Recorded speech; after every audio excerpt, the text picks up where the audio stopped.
name is Judith Gosling, and I am the Team and Partnership Manager for the Extended Domestic Abuse Team at Children's Services in Leicestershire. And I won't say too much about what we do because I'm going to share some of that information a little bit later on in the morning. So like Liz said, we've got quite a packed agenda, lots of different people coming to talk to us from different agencies, lots to hear about, and I think it's going to be really interesting, informative and challenging for us to think about how we respond to domestic abuse. The slides, you will receive them all, so you don't have to worry too much about lots of note taking, but just try and be present and take on board what is going to be shared with us. Just as a bit of a health warning, obviously we're talking about a really sensitive topic. There might be lots of examples shared, things that prompt us to think about personal experiences, families that we've worked with. So just kind of take whatever time you need, look after yourself, grab a drink, step outside if you need to, talk to friends and colleagues, and just sort of be mindful to look after yourselves with some of the topics that we're talking about today. So Safeguarding Matters hold regular learning events, considering a broad range of safeguarding issues that take place over the year. But actually, one of the common themes that's come up as part of their work, a part of the learning experiences over the last sort of year or so is how far-reaching domestic abuse is, how it sort of touches all areas of society, how it impacts on all different safeguarding concerns, and is sort of a feature of lots of different elements of learning that have come up. So the decision was taken to put on a really specific event that focused solely on safeguarding with a domestic abuse focus, and bring together partners from children's work, from adults' work, and to think about actually holistically how we can support people impacted by domestic abuse.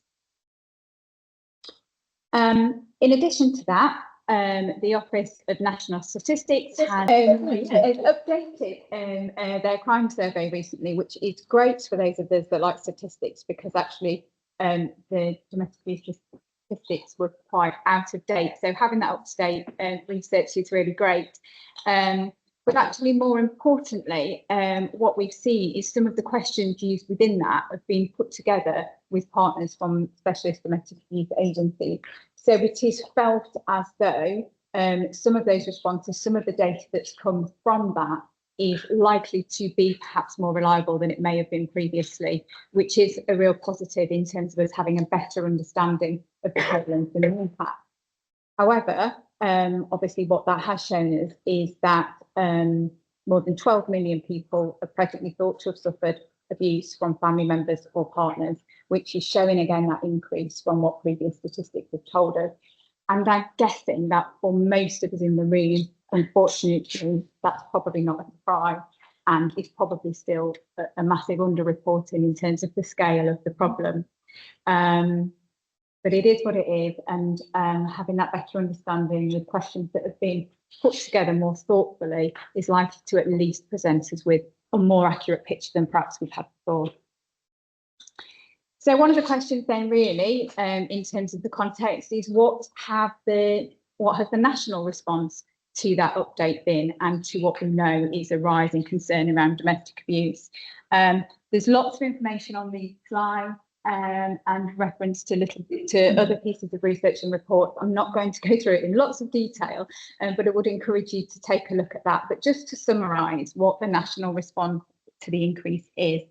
So firstly, there are calls to change legislation in terms of younger victims, recognising that children and young people are experiencing domestic abuse in their own relationships at a younger and younger age, and actually we need to be responding to that appropriately and thinking about how we recognise that and what the right way is to respond and to support. There is consideration to new laws ensuring tougher management of those sentenced for offences relating to domestic abuse. Greater recognition of the devastating impact of domestic abuse on those that survive it, and recognition that that impact isn't just at the time that they are going through those experiences, but that lifelong impact.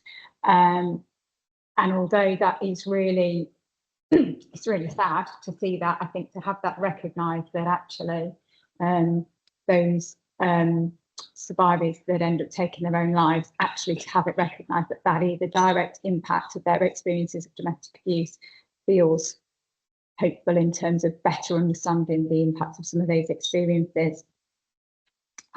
Thinking about children as victims of domestic abuse in their own right, I work for children's services, so this particularly piques my interest, but I'd really encourage you to go away and read the Commissioner's report. So much voice work gathered from so many young people that are victims of domestic abuse, not necessarily in their own relationships, but victims in their own right through their experiences within their families, and lots of detailed and really insightful recommendations coming out from that in terms of how across agencies we really need to be supporting children and families in those experiences. Other organisations, the NHS as well, being sort of challenged really to consider what their response is to domestic abuse, what are their policies and practices, and how do they recognise that within their own organisation. So nationally, there is a drive to really try and think about what the response is. And these slides, which have been put together for us by the Safeguarding Partnership, have shown that. What is clear is that a holistic response is needed. And that's why we are here today, to reflect on what our local response is, to reflect on what our organisational response is, and to consider what our personal response will be. So those are some of the things really to think about as we progress through the rest of the morning. I'm going to hand over to Tammy. Right. Tammy on it's really nice to be here, and thank you for the invitation for us to come along. Today I'm going to be talking about the domestic abuse and sexual violence services across Leicester, Leicestershire and Rutland. I'm the operational manager for one of the services at Living Without Abuse. So the services, the service system we call it, covers Leicester, Leicestershire and Rutland, and the organisations that are involved to deliver the services across those areas are FreeVa, Women's Aid, Panaghar and Living Without Abuse. I think it's next slide now, please, Elizabeth.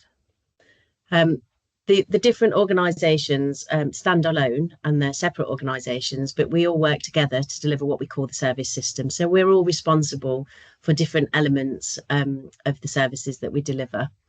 So I'm going to talk through all the different services and how you can, a little bit about them and how you can refer into those services. So the service system in a nutshell looks a bit like this. We've got sort of one main front door, the referral pathway through, which is the helpline and engagement service.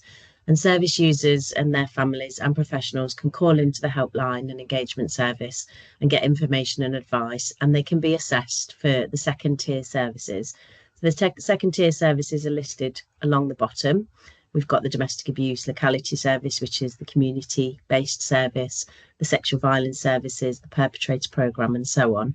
I'm going to talk through them in a bit more detail later on, but we do consider as well, when we're looking at assessing people for what services are right for them, we do consider wider support services, as many of you are in the room today, and we'll consider other services outside of the service system that might be appropriate to meet the needs of the service users that have come through. Next slide, please. I know there's a lot on these slides. I'm not going to talk through everything on there, but obviously they are available after. I'm just going to talk through the main points. So the helpline and engagement service covers Leicester, Leicestershire and Rutland, and it's delivered by FreeVa.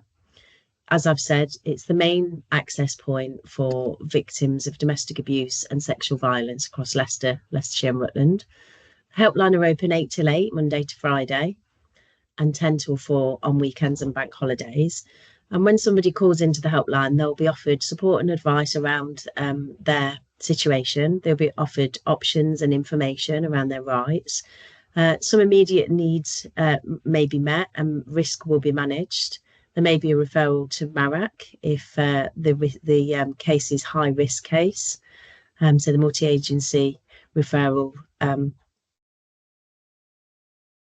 may be made so that we can manage risk in that way as well.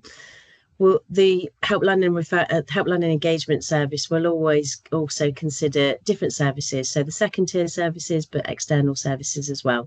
So they'll have a conversation with the service user or the professional that's calling in about what might be the best way forward, and what the service user obviously wants.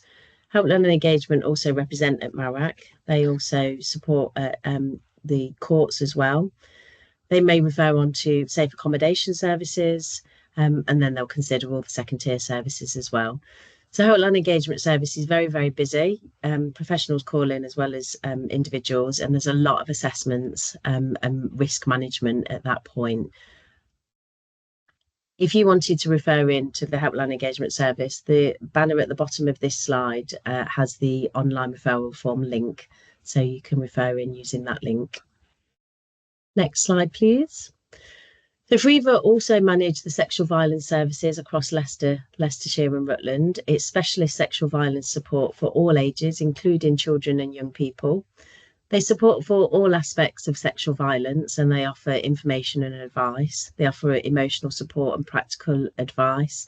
They'll offer this on the telephone, face-to-face and through groups as well. They'll liaise with lots of the professionals around what might be needed for that service user, and they'll work with the police and the courts as well. FreeVa do deliver support if somebody's reporting to the police the sexual violence or non-reporting, and they will support through the whole court process as well. And they do also offer group recovery support and therapeutic support if that's needed. And the referral pathway for the sexual violence service is the FreeVa online referral form, which is at the bottom of this slide. Slide, please. Moving on to the domestic abuse locality service, we call it the Lotus service. It covers Leicester, Leicestershire and Rutland, and it's the community-based support for men and women aged 16 plus. Living Without Abuse deliver this service, and this service covers all levels of risk. So this would cover the standard risk service users as well as the high risk service users. So we would represent at MARAC and go along to support our clients at MARAC. We work with lots and lots of agencies, including the police, courts, social services. We deliver our support on again, one-to-one, through group support, through telephone support, whatever the service user is looking for, really. And we look at all aspects of different things that might be impacted by the domestic abuse. So we look at safe accommodation, we look at well-being, finances, safety, the children, other family members. So we're looking at lots of different areas, finances, lots of different areas in their life that might be impacted. And we will support for maybe up to 12 weeks for that, and maybe then refer on to additional services within LWA or within the service system as well. We do offer community clinics, so drop-in clinics as well. And we do offer therapeutic support for service users when they may have completed the community-based support and feel a bit more settled, but actually need some further support. We do offer counselling services as well within the Lotus service. If you wanted to refer on to the Lotus service, it would be through the FreeVa online referral form, which is at the bottom of that slide. So Living Without Abuse also deliver the group services as well across Leicester, Leicestershire and Rutland. We deliver a range of groups to cover domestic abuse awareness. We have different groups with 12 weeks or 8 weeks or 6 weeks. We also deliver groups to help with confidence building and self-esteem as well. And we deliver the Lightbulb group, which helps families that are on child protection plans to help them understand family dynamics, focus on the impact on children, and help them manage working alongside social services to keep the children safe in the family. Most of our groups are for women attendees, but we do deliver male victim groups as well around domestic abuse and healthy relationships. Living Without Abuse always have groups running. We deliver groups online. We do face-to-face. A lot of the groups are in the week, in the mornings, but we do evening groups as well, to try and suit what everybody needs and working times and things like that. If you want to get an idea of what groups we're delivering, we always have our group programme on the Living Without Abuse website. So the timetable will be there, and it'll tell you a little bit more about each group and what it involves, and who it might be for, how long it runs for, the date it runs, the time and the day. Online, we don't share locations if they are face-to-face groups, just for safety reasons, but you could have a look or direct service users to have a look at our website to see what group might fit them. And this way they can really get a good choice of, Tuesday afternoon or Monday morning is right for me, knowing that they can then attend. Because we manage our groups in this way, we don't have big waiting lists for groups. So they're released regularly, and as soon as they're full, we remove them from the website. Yeah, you can always see the timetables as well. And this is for adult groups. So if you wanted to refer somebody to an adult group, or they wanted to call in themselves, they can ring the helpline, or as a professional, you can use the online referral form. The online referral form is only for professionals, not for service users themselves. So Living Without Abuse also deliver the children and young people services, and you'll see that this is mentioned that it's Leicester City only, because the service system only covers Leicester City, but Living Without Abuse do have a county-based children's service as well, which is very similar to what I'm going to explain now. So we support children 0 to 18 and their families who have been victims of domestic abuse. It's community-based support. We do a lot of the work in schools or at community centres or children, family and wellbeing centres. We do have a high-risk service for children at risk of high-risk, intimate relationships or from their family members as well. We deliver our support with children on a one-to-one basis or group basis rather than online. We do some online groups for the older young people, because sometimes that works better for them, but generally it's face-to-face support for children and young people. We do deliver lots of groups as well for parent support sessions, and we work with lots of other agencies, especially schools, because we go and visit out in schools, children's social services as well. And we do offer counselling for children and young people as well. If they've accessed our services and they're still struggling, we do have an in-house counselling service for children and young people. The kind of thing that we look at supporting with children and young people, we work with other agencies as well. So if social services are involved or early help are involved, we will work and see what everybody else is delivering. Sometimes we have different interventions in schools as well. So we'll work with the professionals that are delivering support in schools. But we're looking at ensuring children are aware of unhealthy behaviours and what a healthy relationship looks like. We look at helping them manage emotions and recognise different kinds of emotions. We see a lot of children and young people who have been victims of domestic abuse really do struggle with anger and worries. So we really help them manage how they can, navigate the different worries and anger issues that they do experience with siblings and other family members. We'd look at staying safe with them as well, and looking at who can support them to stay safe, whether it's family members or somebody from school or groups that they attend. And we look at sort of moving on from the domestic abuse. I think we have a lot of sort of negative thoughts from parents that we don't support both parents. If a child has been a victim in a relationship that's experienced domestic abuse, we need to make sure that they have the right to have a safe relationship with both parents. So we will work towards that as long as it's safe for that young person or child. We're not against any individual parent, and we will work to making sure that they have a safe relationship, because that is their right. So that is our children and young people service in the city only, as part of the service system delivered by Living Without Abuse. And if it is in the city, you would refer any children or parents through the FreeVa online referral form. And then moving on to the perpetrator service delivered by the Jenkins Project. They support individuals that are using abuse within their relationships and who want to change their behaviours. They have lots of different programmes to support this. They have longer programmes, shorter programmes, one-to-one. They deliver their programmes evenings and in the daytime as well. Most of their programs are for males, but they do have a women's group as well, and they do have a group called Step Up for Dads. The Jenkins Centre project also support the partners of those people using the abuse, and they will support for practical, emotional. They'll do safety planning and signpost on for different agencies. If you wanted to refer on to the Jenkins Centre, you can use their online referral form and refer direct into the Jenkins Centre.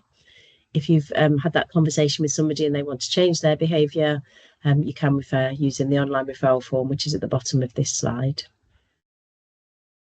Next slide, please. Moving on to the safe accommodation services, Women's Aid deliver part of the safe accommodation service, and they have safe accommodation in the city and in Leicestershire and Rutland as well. They have dispersed properties and refuge properties.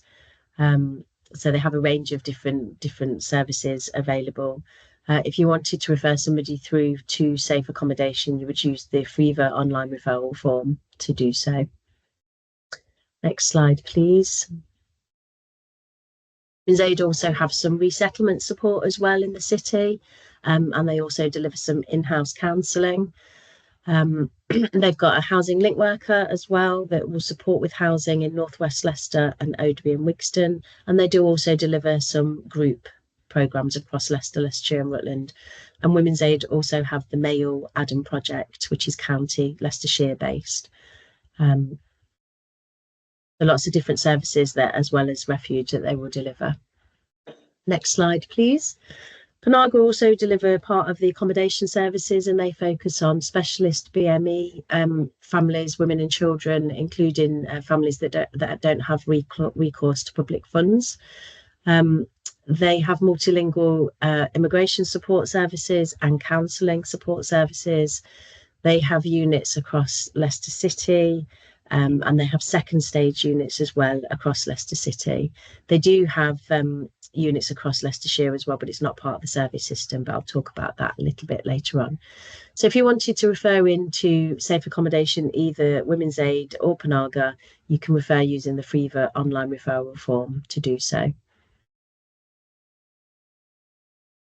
So the referral pathway for members of the public, we have the helpline. Professionals can call the helpline as well, but members of the public, that's the main route in for the referral pathway. There is a web chat as well and a text phone, and there is an email for members of the public to use if they wanted to get in touch. All of these would go through to our one front door, which is with FreeVa. And then the referral pathway for professionals, the primary route is the online referral form, as I've talked through many of the slides. There is a secure email address and a non-secure email address as well. And this slide does outline that if you're part of housing or the police, you are able to refer direct into refuge services with Wall or Panaghar. And you can use their websites. There's an online referral form on their websites to refer direct in.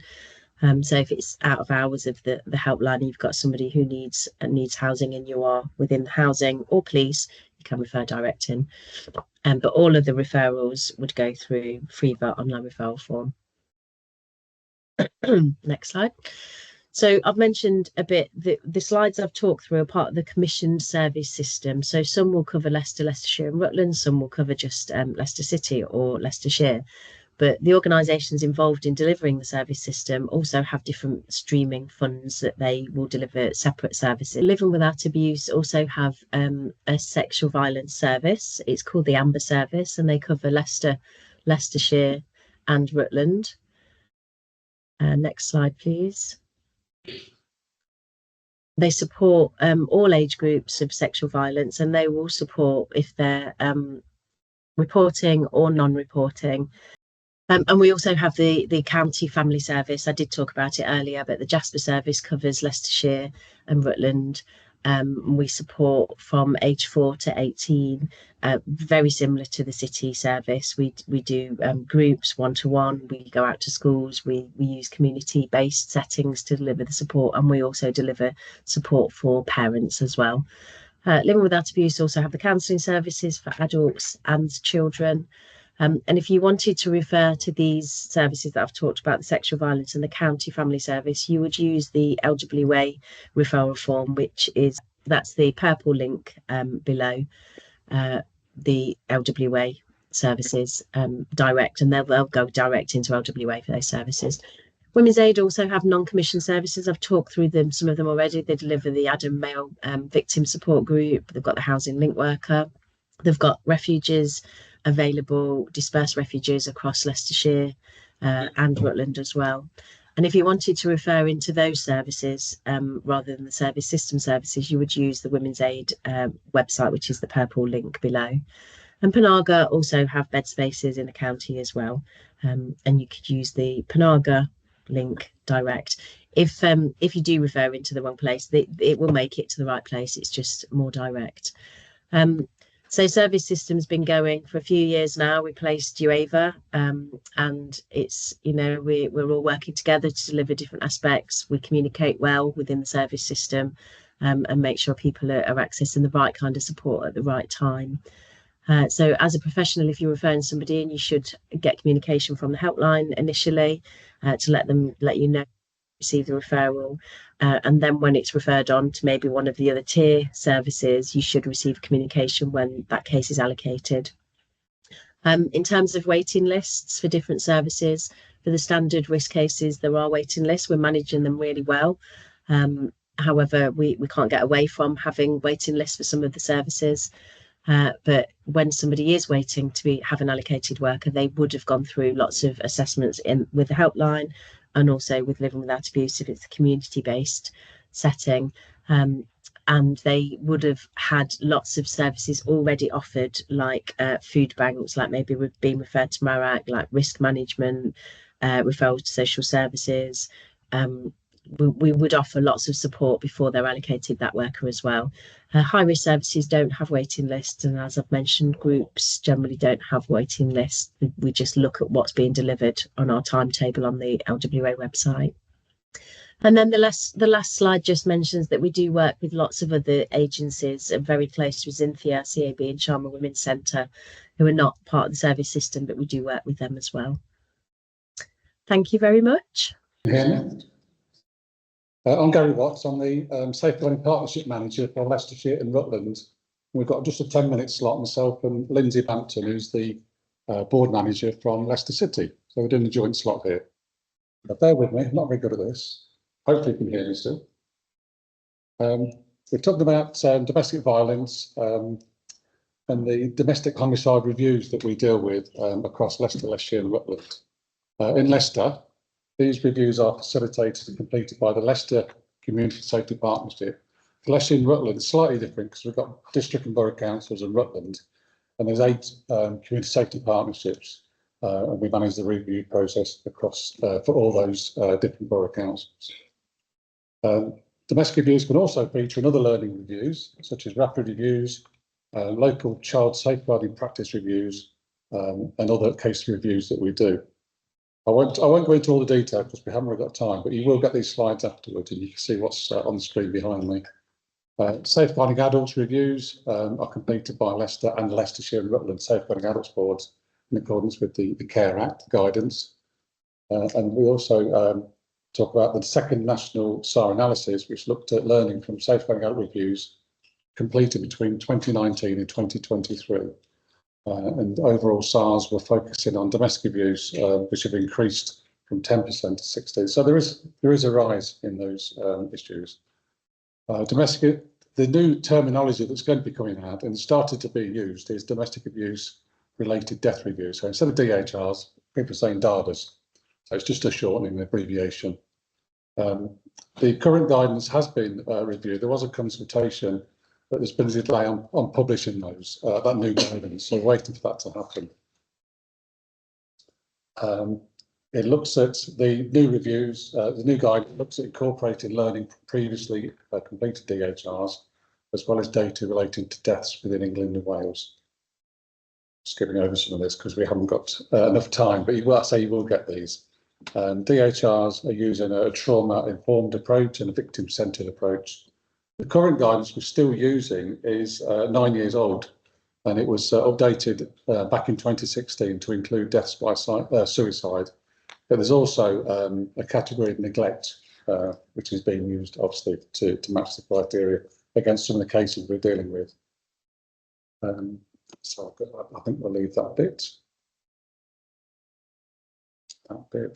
So learning from reviews, I'm going to hand over to Lindsay for this bit, and then I'll come back up and do a bit myself. Do you want to take over? Thanks, Gary. I'll step to one side. Hi, everyone.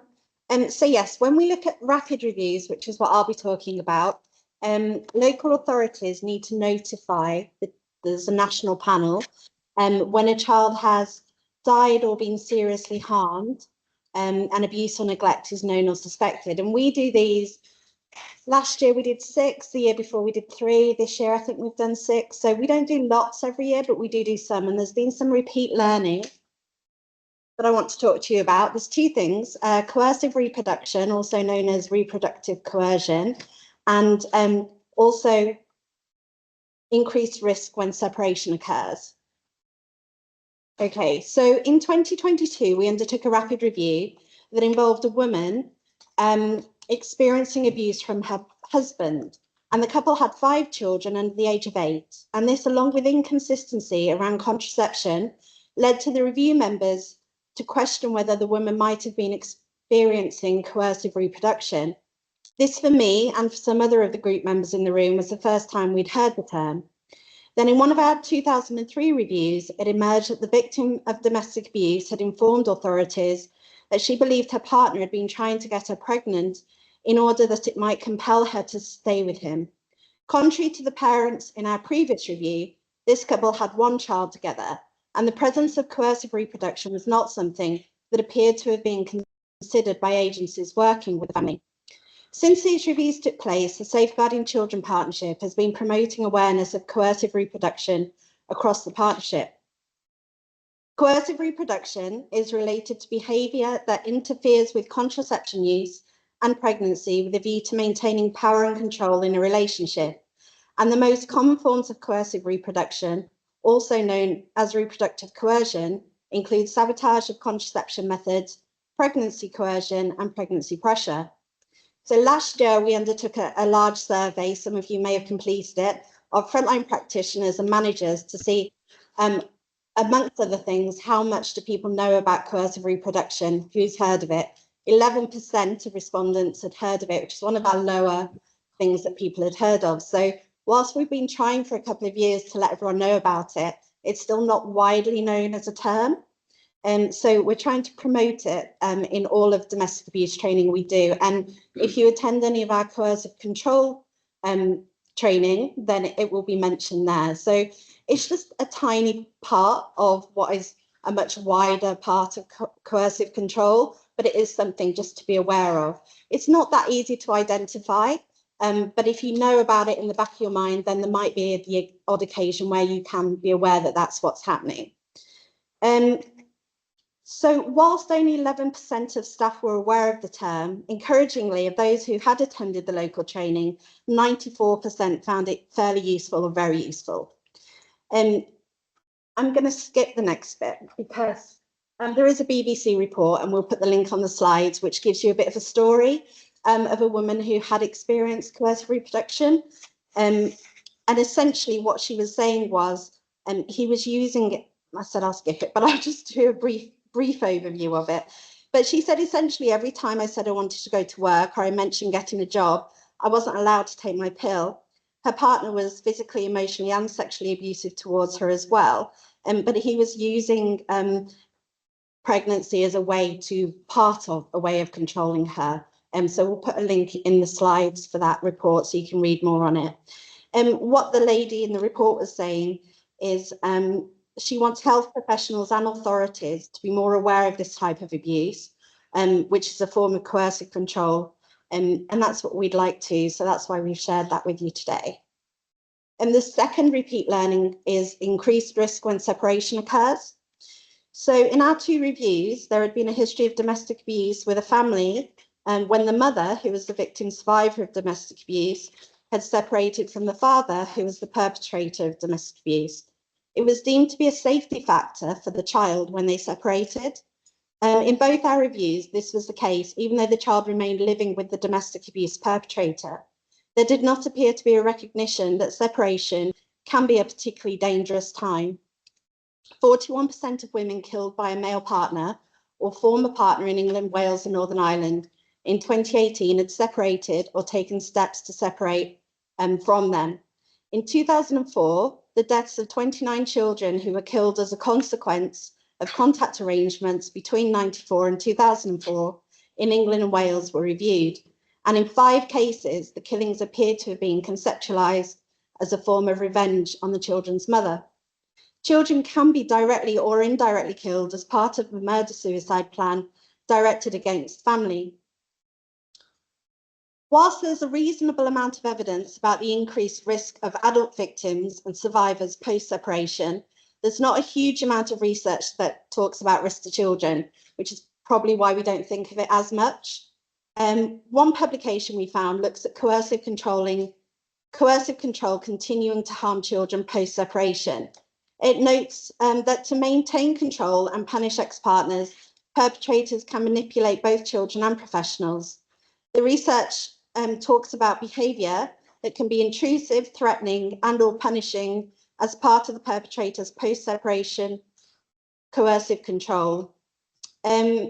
So where these behaviours exist, they were largely, but not always, hidden from professionals and others outside the immediate family. So they weren't obvious. The perpetrator was more often than not very charming when professionals went round. We recognise there's not a huge amount of research, as I've already said, and we know that harm doesn't always continue post-separation, but there's enough information available that should make us stop and think. So when we say the narrative safety is in place due to separation, we need to recognise that post-separation may not be a safe time for children, and we wanted to raise that awareness with you. Thank you. It's The Monster Who Came to Tea. Some of you may have seen it. It's very impactful, and it can be quite distressing. A Thursday just like any other. Lily's favourite tea had been made by her mother. As Lily slurped up wiggly worms galore, her slurping was disrupted by a knock at the door. Lily opened the door and shrieked in surprise at a charming-looking monster at least 3 times her size. Sniffing the air through a disarming wide grin, it said, "I smell spaghetti. Can I come in?" To the outside world, it appeared friendly enough. But once behind closed doors, it grew moody and rough. They tiptoed nervously after the big hairy slob to find it shoving fistfuls of tea into its gob. Ugh, disgusting, it snared, banging its fist, launching a plate at Mom's head that only just missed. As its shards shattered violently, Mom calmly said, "Okay, Lily, go get ready for bed." Lily backed out the room, praying it wouldn't react. Experience had taught her to avoid eye contact. Climbing the stairs, she looked back once more, seeing the monster hurl vile insults through a gap in the door. What's with the makeup and the revealing dress? You know I despise it. Who are you trying to impress? The monster seethed at Mum's friend sending her texts. After smashing her phone, they both knew what happens next. The monster's fists tightened, its knuckles whitened, as it towered over Mummy, who was now really frightened. Shh. Daddy's home.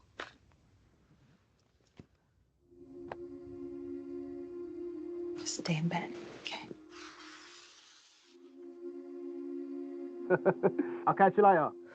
Domestic abuse impacts women and children,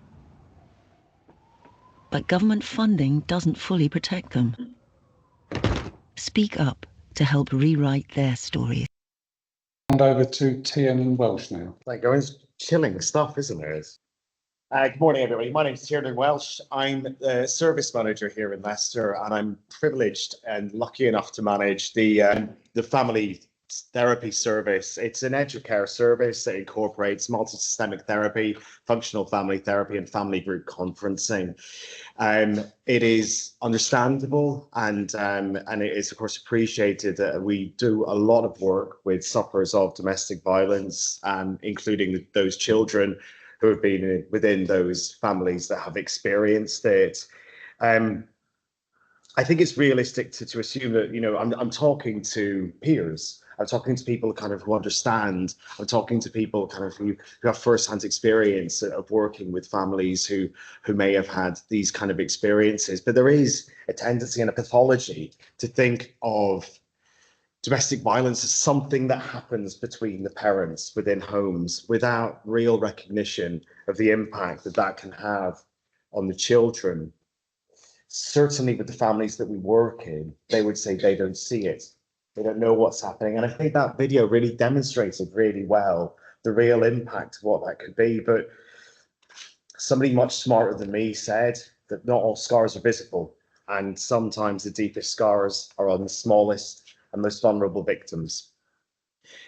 I'm not going to go through all the slides. I'm certainly not going to go through all of the stats, but what I would like to acknowledge is the power of some of these details and just make sure that that is something that we do take away with us and that we remember the impact, the physical, the emotional, the neurological and mental impact that these children will carry with them if they have experienced something as traumatic as domestic violence or domestic abuse within the home. And again, I'm speaking to people who understand this, but it should come as no surprise that often, and again, some children will have experienced traumatic events without going on to experience traumatic symptoms.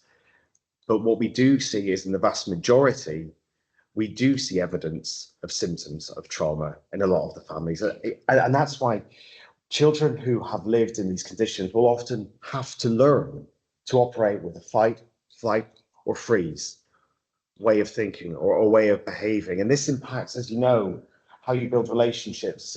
This impacts how you form relationships and your attachments and the way that you respond to the people that you see around you. So when we meet young adults, when we meet children, when we meet adults themselves, and we say, you know, they're difficult, they're challenging, they're emotionally dysregulated, are we really understanding the impact of what could have caused that at base? Are we just seeing them as a product of what they have experienced? And that is the importance of trauma-informed practice. And again, this is something that has been spoken about very eloquently already and will be spoken about further, but it's something I would like to touch on. But the impact on development is absolutely massive. I think that we all know the phrase, don't we? The children are like sponges, but children are, I suppose, like sponges. But I don't think I like the analogy. Sponge always bounces back, doesn't it? A sponge is something that is spongy, but we use it because it absorbs everything. A child will absorb everything. My child mimics me. My child uses the language that I use. My child referred to a wasp with an expletive last week because he'd heard me do it. But a child is more like clay, that they are molded and they are sculpted by the surroundings that are around them.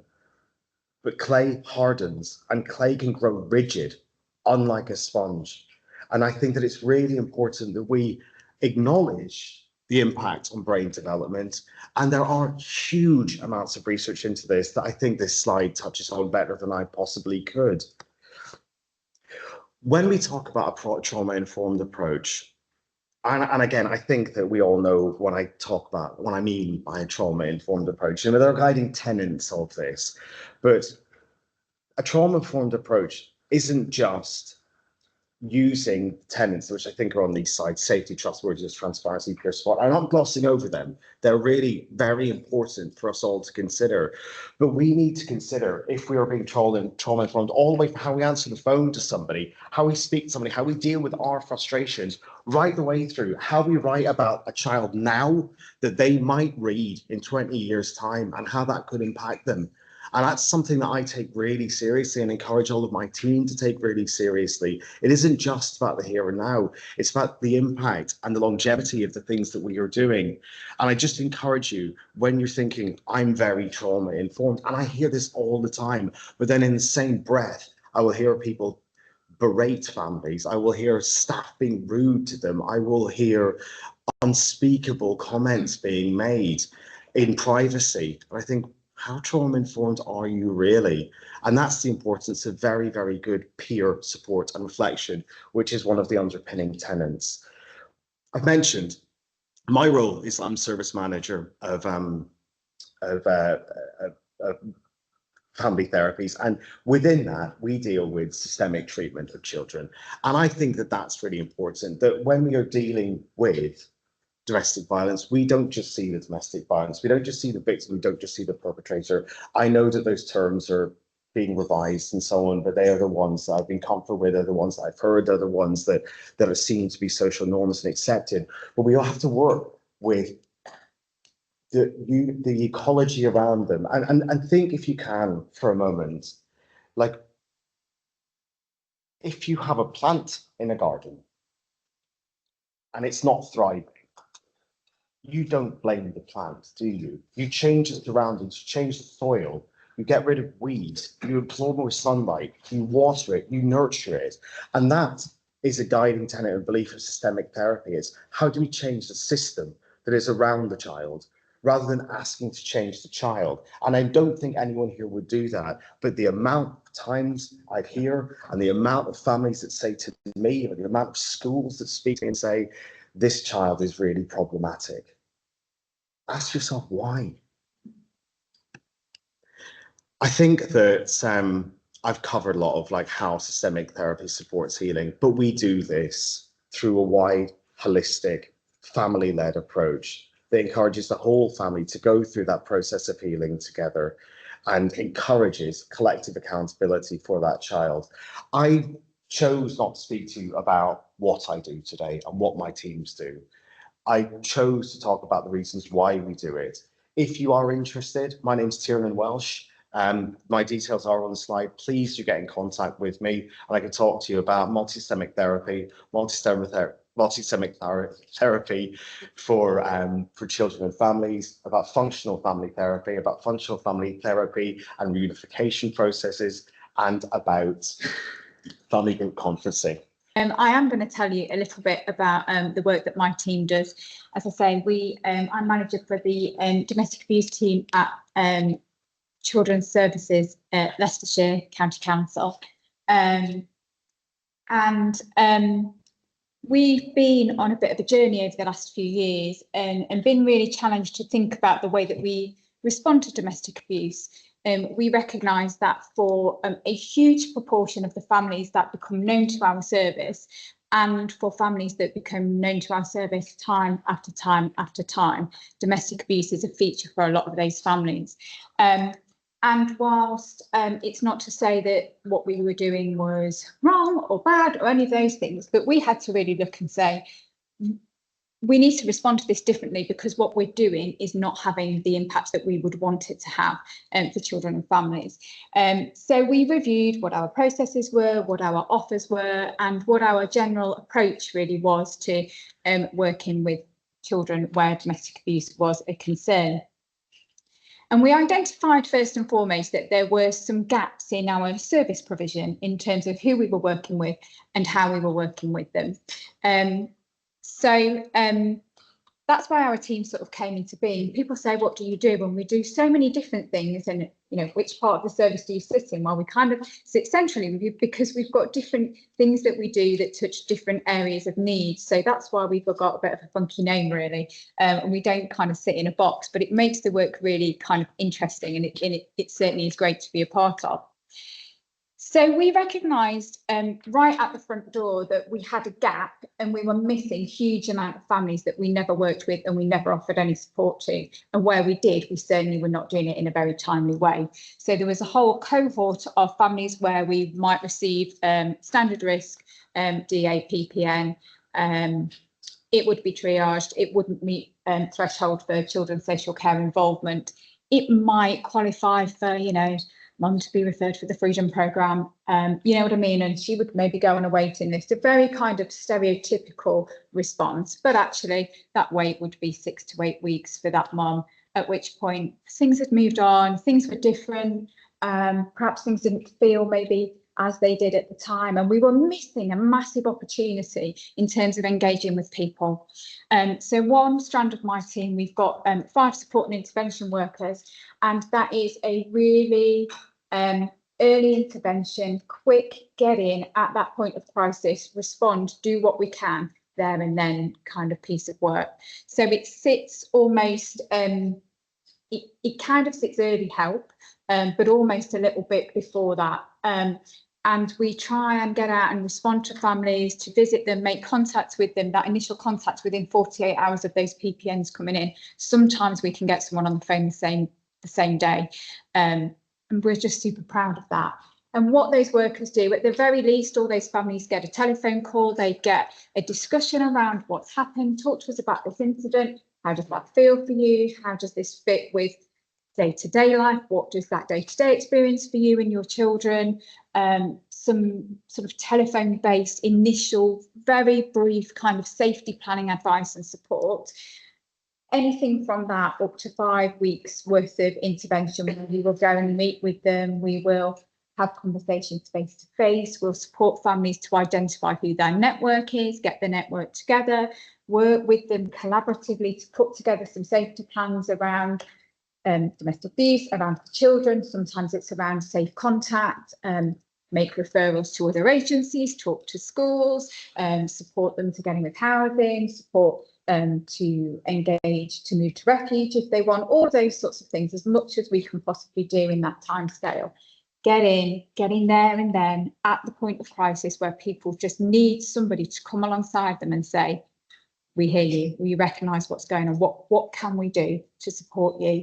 And then make sure we're trying to refer people on for that longer term support to the other agencies and services that we've heard about. On average, we are having contact with about 50 families a month. That banner's about to drop. Sorry, I could just see it crashing down. So about 50 families every month, they're having contacts and having that level of support that actually is a service most of those we'd have had no contact with at all. If we can't get hold of them on the phone, we go and announce, we knock on the door, we try and get in.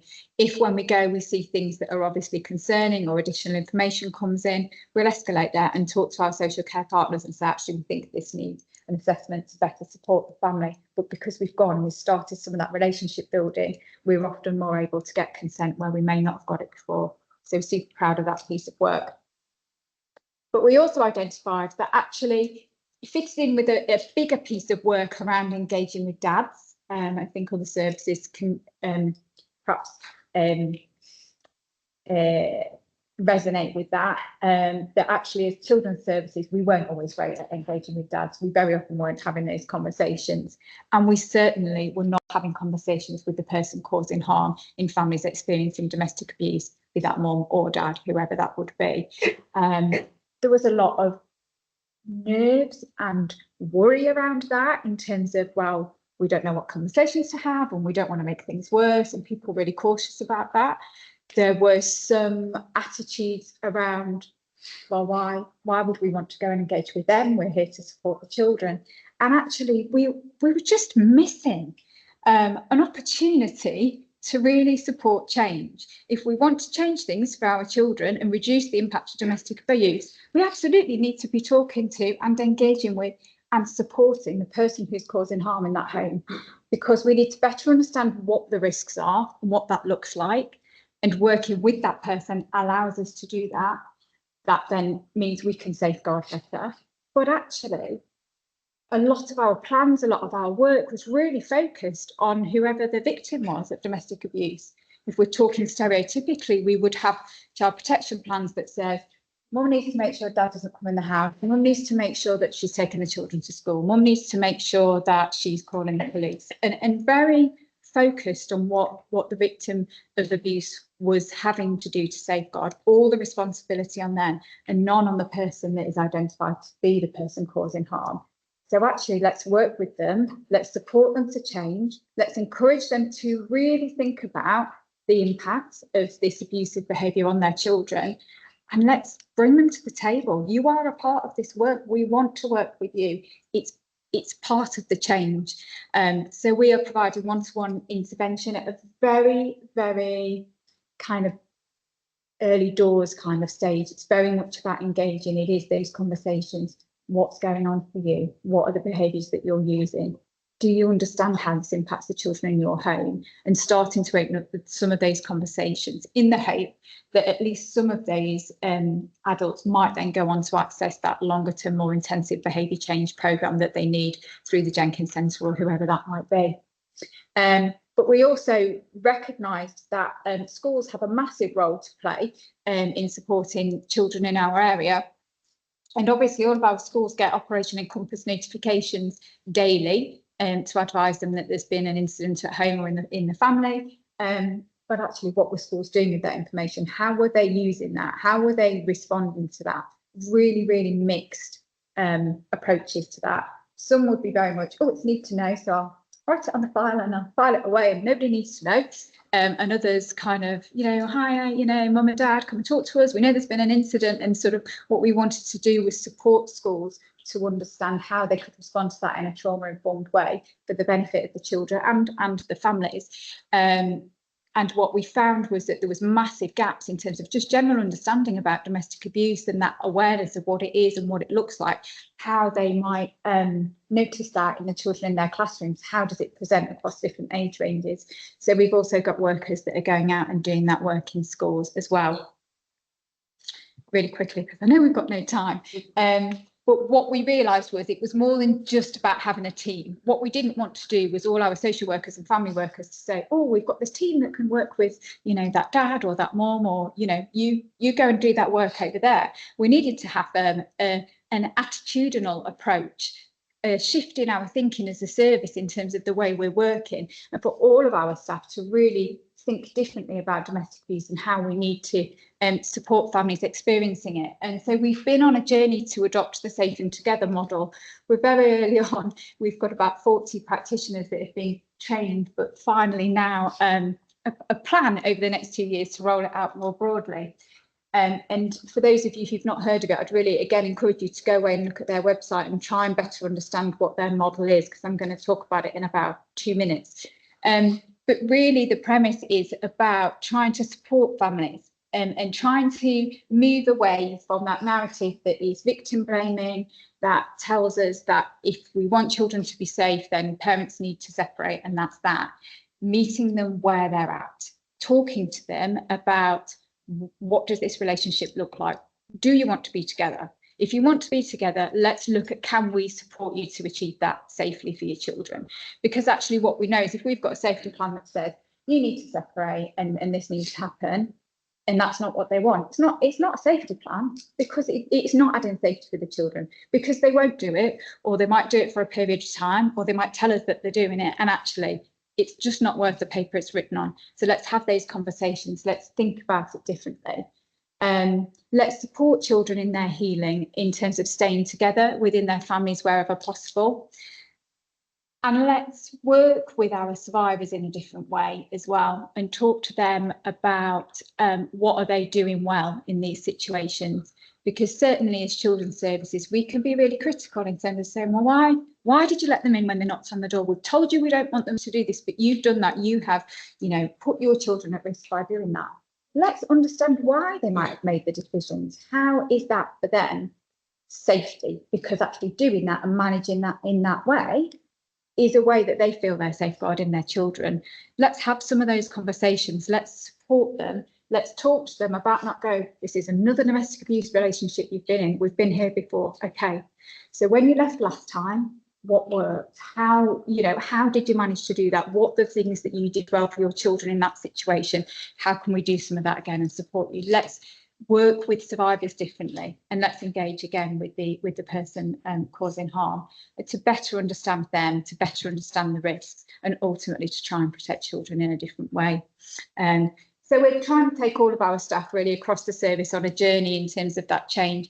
It sounds dead straightforward. I'm really passionate about it, and we do this work day in, day out, but some people are still very early on in their journey in terms of understanding it and kind of buying into this change in a way of working. So we've put together loads of resources in a domestic abuse toolkit that was put together with our partner agencies that we're constantly trying to update.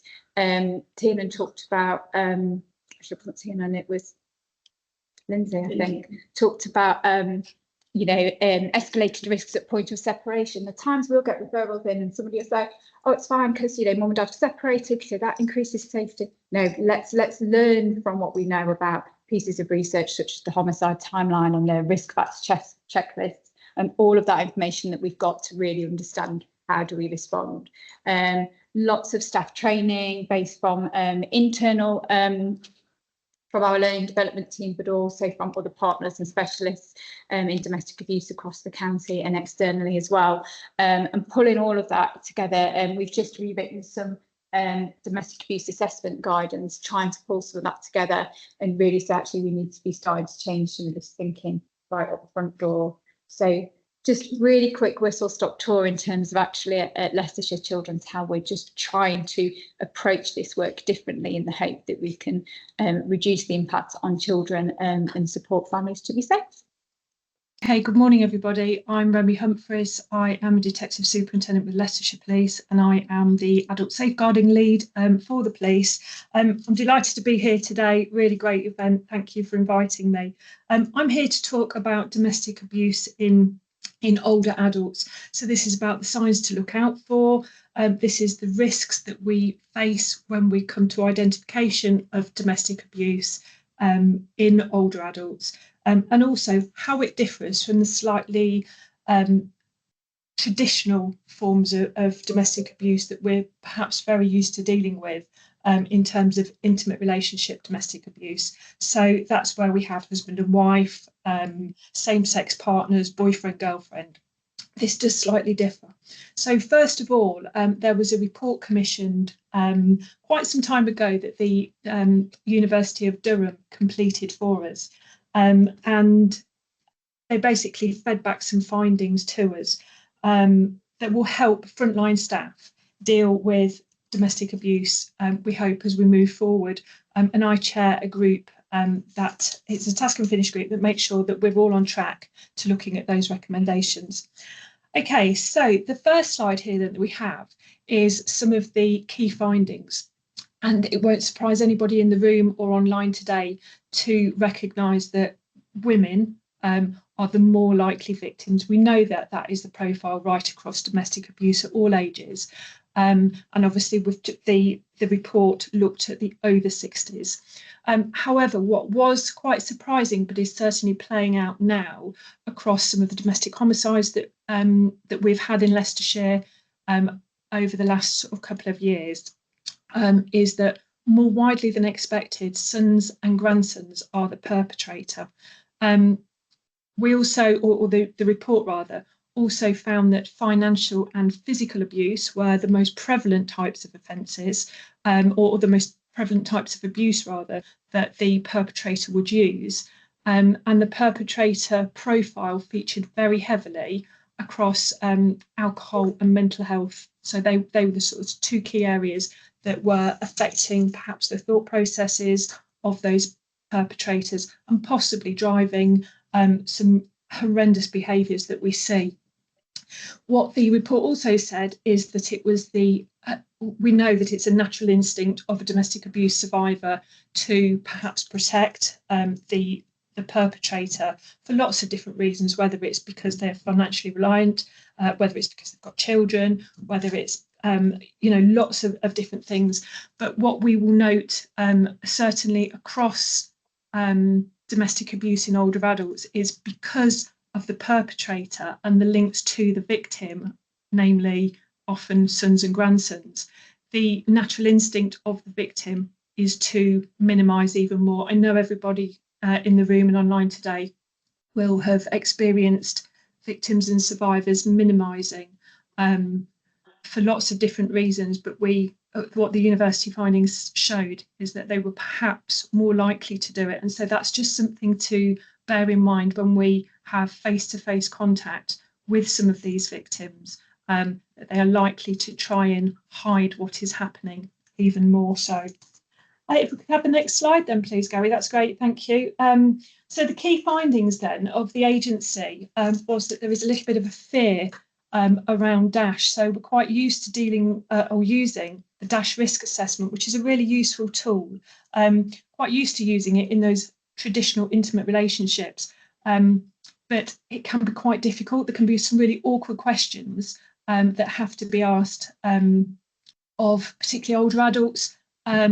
And as a result, we don't necessarily even use it at all. And that effectively leads to either an incorrect score or no score at all. That's really, really difficult.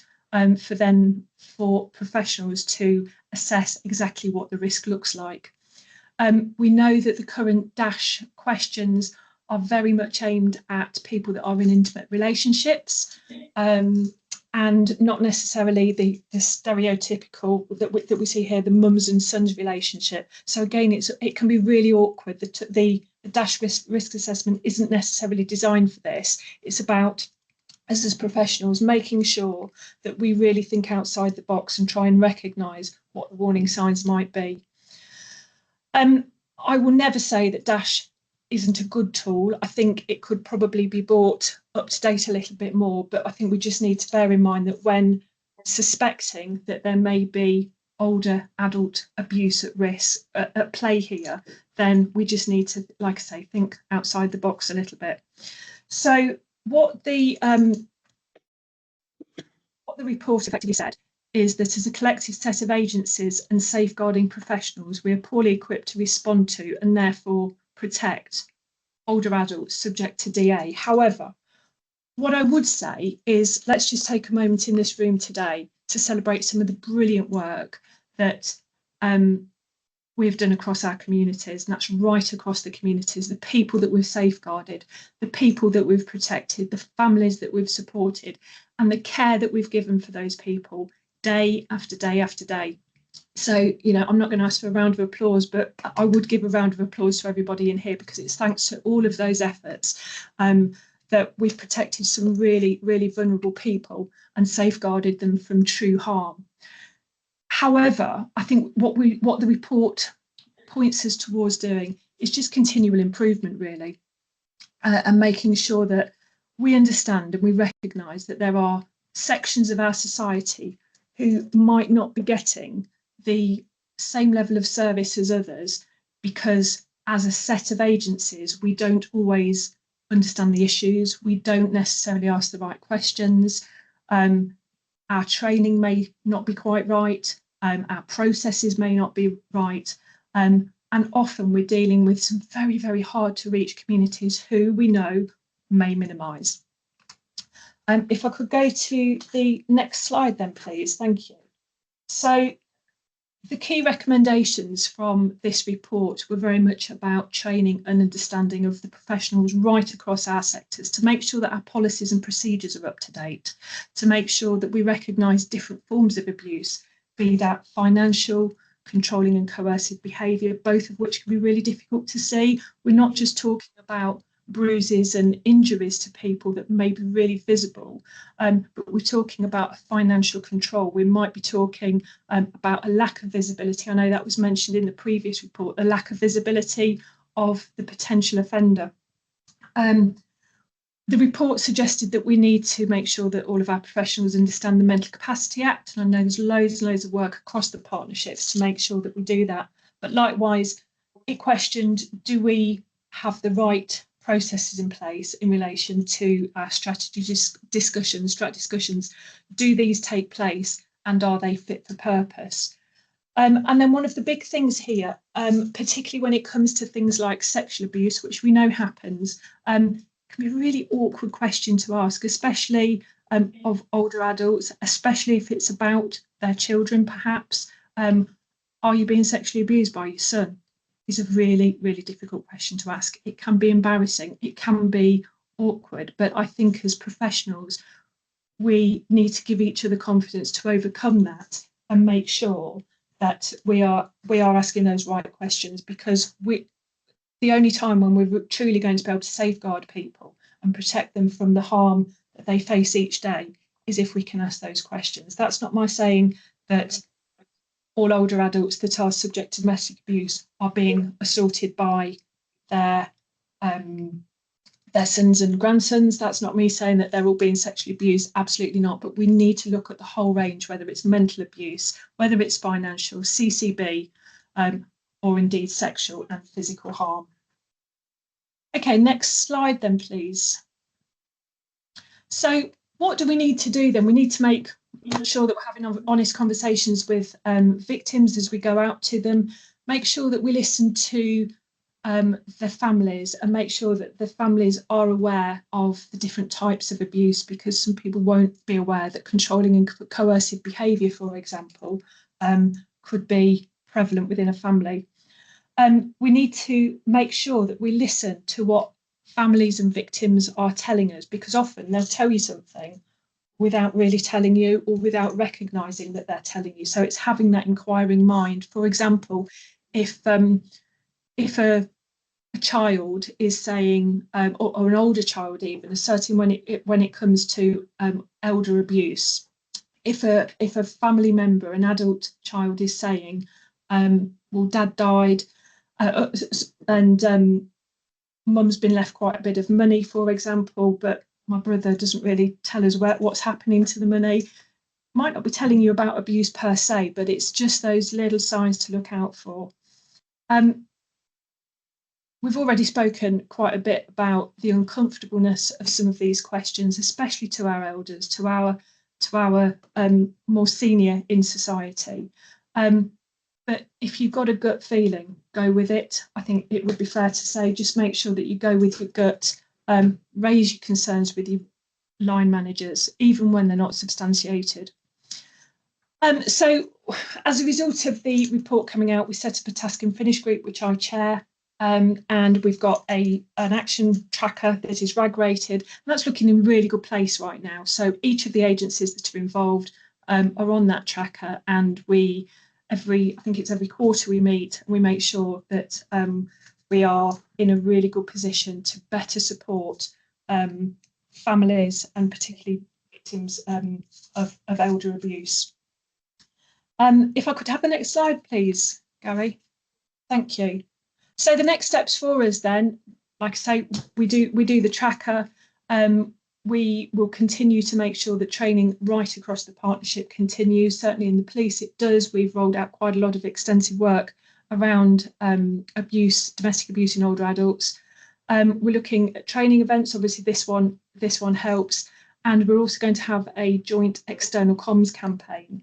That's going to be around October, November, and will coincide with a safeguarding awareness week that is being run. I think it's nationally, I'm not entirely sure, might just be local. But effectively what we're looking to do is widen that circle of knowledge to better protect vulnerable people. I understand. If you go on to the next slide.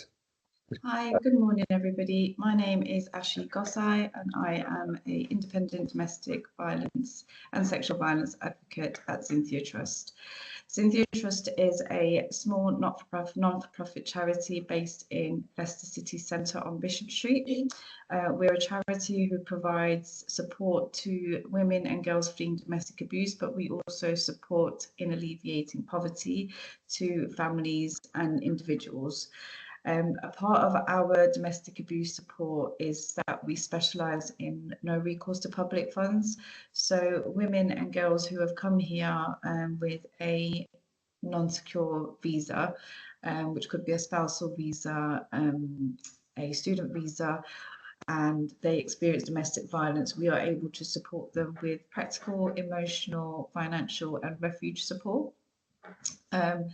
We also provide money, debt and energy advice. So this is also available to the women and girls fleeing domestic abuse, but is also available to families and individuals who are struggling with paying their bills, not sure if they're on the right benefits, want to see if they can maximise their income. We also do referrals to external agencies such as Charity Link for white goods and furniture. We do referrals to mental health agencies as well if we feel that our clients are in need of some support around that area. And we also do signposting to external agencies as well. Part of our support for those who are fleeing domestic violence, we currently have 3 refuges which are at full capacity at the moment, and these refuges are specially for those women who have no secure immigration, so no recourse to public funds, because this is a provision that's not available to women who have no secure immigration status. So you wouldn't be able to refer them to FreeVa in order for them to secure safe accommodation, which is where we'd step in and help out. A little bit of background about myself. So I started with Cynthia in around COVID, so 2020, and I've been going strong for the last 5 years. In that 5 years, I have upskilled myself to do my IDFA training, and then later on, earlier this year, sorry, I did my ISFA, and the latter part of last year, I also completed my older persons domestic abuse advocacy training, which I am quite pleased that I did that, because it's opened my eyes to a lot of barriers that the older generations will have when trying to access support around domestic abuse. There's already there's already a lot of barriers to women and girls and men fleeing domestic abuse, but for those that are of a older age, it can be a lot more difficult, which is why Holly and Gurjit have asked me to come today and just kind of give you a bit of insight on statistics, what the barriers are, what perpetrators look like. So hopefully I'll be able to very quickly touch on these areas. So if there is any questions or anything, as I'm not physically there present, my email address is on this first slide. So please feel free to drop me an email. Okay, thank you very much for that. We're actually very short of time now, so I'm just going to go through the slides visually, but you'll need to look at them yourselves. There's a lot of detail on these slides. And there's statistics there on the first one. I'm just going to move on a little bit. What Ashley talks about is the who are the perpetrators. Just mentioned that herself. The different types of abuse that are perpetrated, barriers to what we do, and how to support.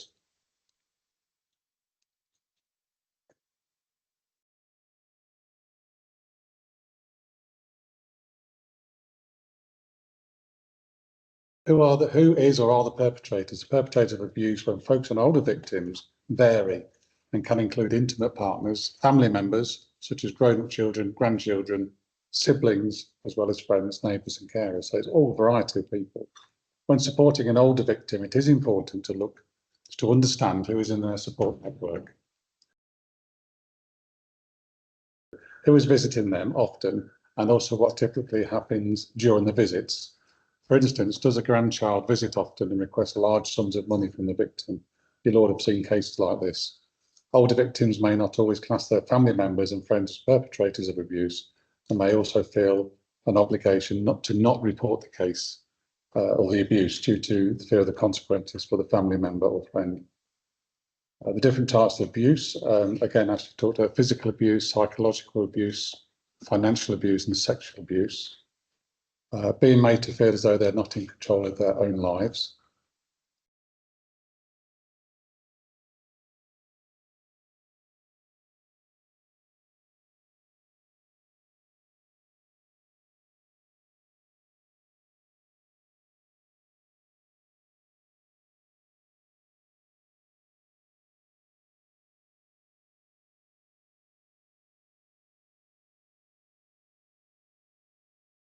Barriers, physical and mental health issues, language and communication, financial, housing and cultural beliefs.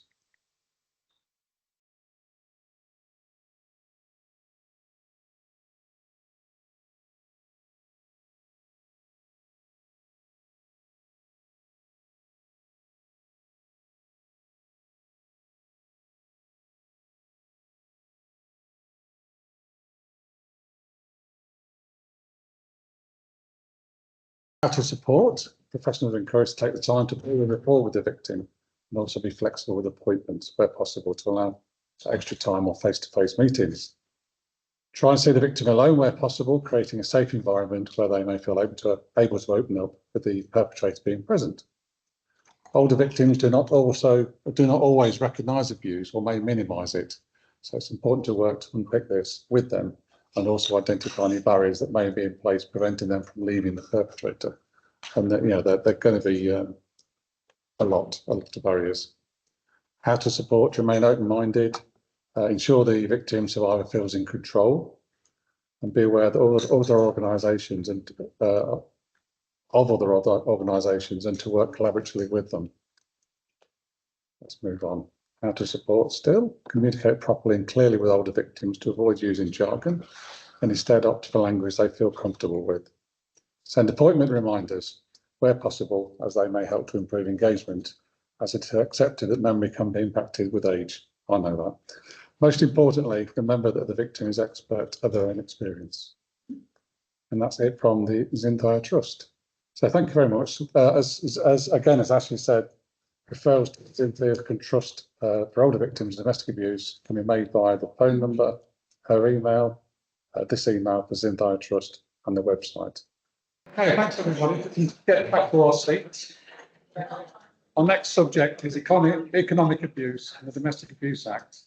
And the presenter is Naomi Hawthorne from Surviving Economic Abuse. She's online. So over to you, Naomi. Thank you. Thanks very much. It's lovely to be here today as part of the Safeguarding Adults Conference. My name is Naomi Hawthorne, and I'm the Women's Sector and Survivor Engagement Manager at Surviving Economic Abuse. So Surviving Economic Abuse is the UK's only charity dedicated to raising awareness of economic abuse and transforming responses across systems, sectors and communities. Can we start with the slide presentation, please? Thank you. Cheers, thanks. So when we talk about, safeguarding, and what we've been talking throughout the whole of today is that we're essentially talking about protecting adults' right to live in safety, free from abuse and neglect, and children's as well. And that absolutely includes economic abuse, though it's still often overlooked or misunderstood in safeguarding practice. So since the introduction of the Domestic Abuse Act, economic abuse has been recognised as a statutory form of domestic abuse. But importantly, many adults that we work with don't initially recognise what they're experiencing as abuse, especially if it doesn't involve physical harm. So today we're going to explore what economic abuse looks like. And also at the end of today's session, I will give you a little bit of an update on the Compass project, which is a local project taking place here in Leicester. Next slide, please. Thank you. So as I said, at Sea, our vision is to create a world where all women and girls achieve economic equality and can live their lives free of abuse and exploitation. And while anyone can experience economic abuse, we focus on women and girls because they're disproportionately affected, and because male perpetrated abuse is rooted in gender inequality and part of the wider issue of violence against women and girls. So economic abuse often occurs alongside other forms of domestic abuse, and it can undermine someone's ability to leave or recover from abuse. And this quote really powerfully shows that economic abuse often goes unnoticed in the moment, especially when survival is the priority. So when someone is focused on staying physically safe or protecting their children, the economic control and exploitation can be backgrounded or minimised or normalised until later. And it's only with distance and safety that the full picture becomes clear. The restricted access to money, the debts, the job opportunities lost, all part of that pattern. But it's important to pause here and reflect and ask the question, what if leaving isn't an option? So in adult safeguarding, many of the individuals that you support, particularly older people or those experiencing familial abuse, may never reach that post-separation clarity. And we know for a whole list of reasons, fear of losing their home or care or connection to children or grandchildren, or practical barriers like disability, mental capacity, or lack of income in their own name. So for some, especially those being abused by adult children or other relatives, there can also be a deep sense of shame, stigma, or belief that they just have to put up with it, or keep the family together, which can mask economic abuse or, make it feel impossible to name. So while the survivor recognised the abuse after leaving, I guess our role in safeguarding is to recognise it while the person is still inside it, and to build that trust and offer support and gently validate what they may not yet be able to name for themselves. Next slide, please. So economic abuse in the UK, 1 in 5 women have experienced economic abuse in the current or former relationship, and 1 in 3 have had to give up their home because of it. And 60% of people have been coerced into debt, often without their consent, and the average debt reaches £27,000. So survivors describe being denied access to food and medication or hygiene products, having credit taken out in their name, or having their access to money and accounts blocked. And these are acts of control, not just hardship. So tellingly, victim survivors are actually more likely to disclose economic abuse to their bank than to the police or a support service. And that tells us something crucial, that the people experiencing this form of abuse may not view it as a crime or a safeguarding issue, but as just life. And that can be especially the case for some older people who may feel they simply have to manage, or don't recognise economic abuse because it's been normalised over time. And then when we look at this through a lens of intersectionality, the picture then becomes even more complex. So Black, Asian and other minoritized women are almost twice as likely to experience economic abuse compared to white women, but they're less likely to identify it as abuse, particularly among South Asian communities, where 50% experienced abusive economic behaviours, but only 14% self-identified. And for LGBTQ plus survivors, also reported higher rates, with 27% experiencing economic abuse compared to 16% of heterosexual respondents. And these patterns, they don't exist in isolation. They intersect with immigration status, housing insecurity, digital exclusion, and a general lack of awareness around rights, entitlements, and access to support. So in adult safeguarding, this kind of tells us two things. We can't assume survivors will name the abuse, even if the harm is extensive. And we need to be proactive in asking the right questions and looking beneath the surface. Oh, I think someone's unmuted. The hound. Good point. Good, yes. Sorry, can someone just put themselves on mute? Thank you. Okay, next slide, please.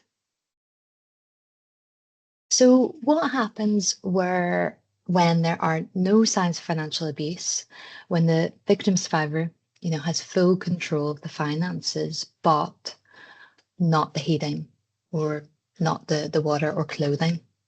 So this is common when it comes to economic abuse, which is not just about the control of someone's finances. It's broader. It encompasses all sorts of actions that an abuser takes to affect the victim survivor's economic stability. Next slide, please. So at sea, we use the term economic abuse rather than financial abuse, and there's an important reason for that. So while the terms are often used interchangeably, economic abuse is broader and it captures a wider range of perpetrator tactics. So financial abuse refers to things like controlling someone's bank account, restricting access to money, or forcing them to take out loans or debt in their name. So it's a very direct way of exerting power over someone's finances. But economic abuse is broader. It includes financial abuse, but it also extends to behaviours that limit a person's access to essential resources such as housing, food, medication, transport, or employment. So one useful way to look at it is financial abuse is a subcategory of economic abuse, and it's part of that wider pattern of control that impacts someone's independence, safety, and long-term stability.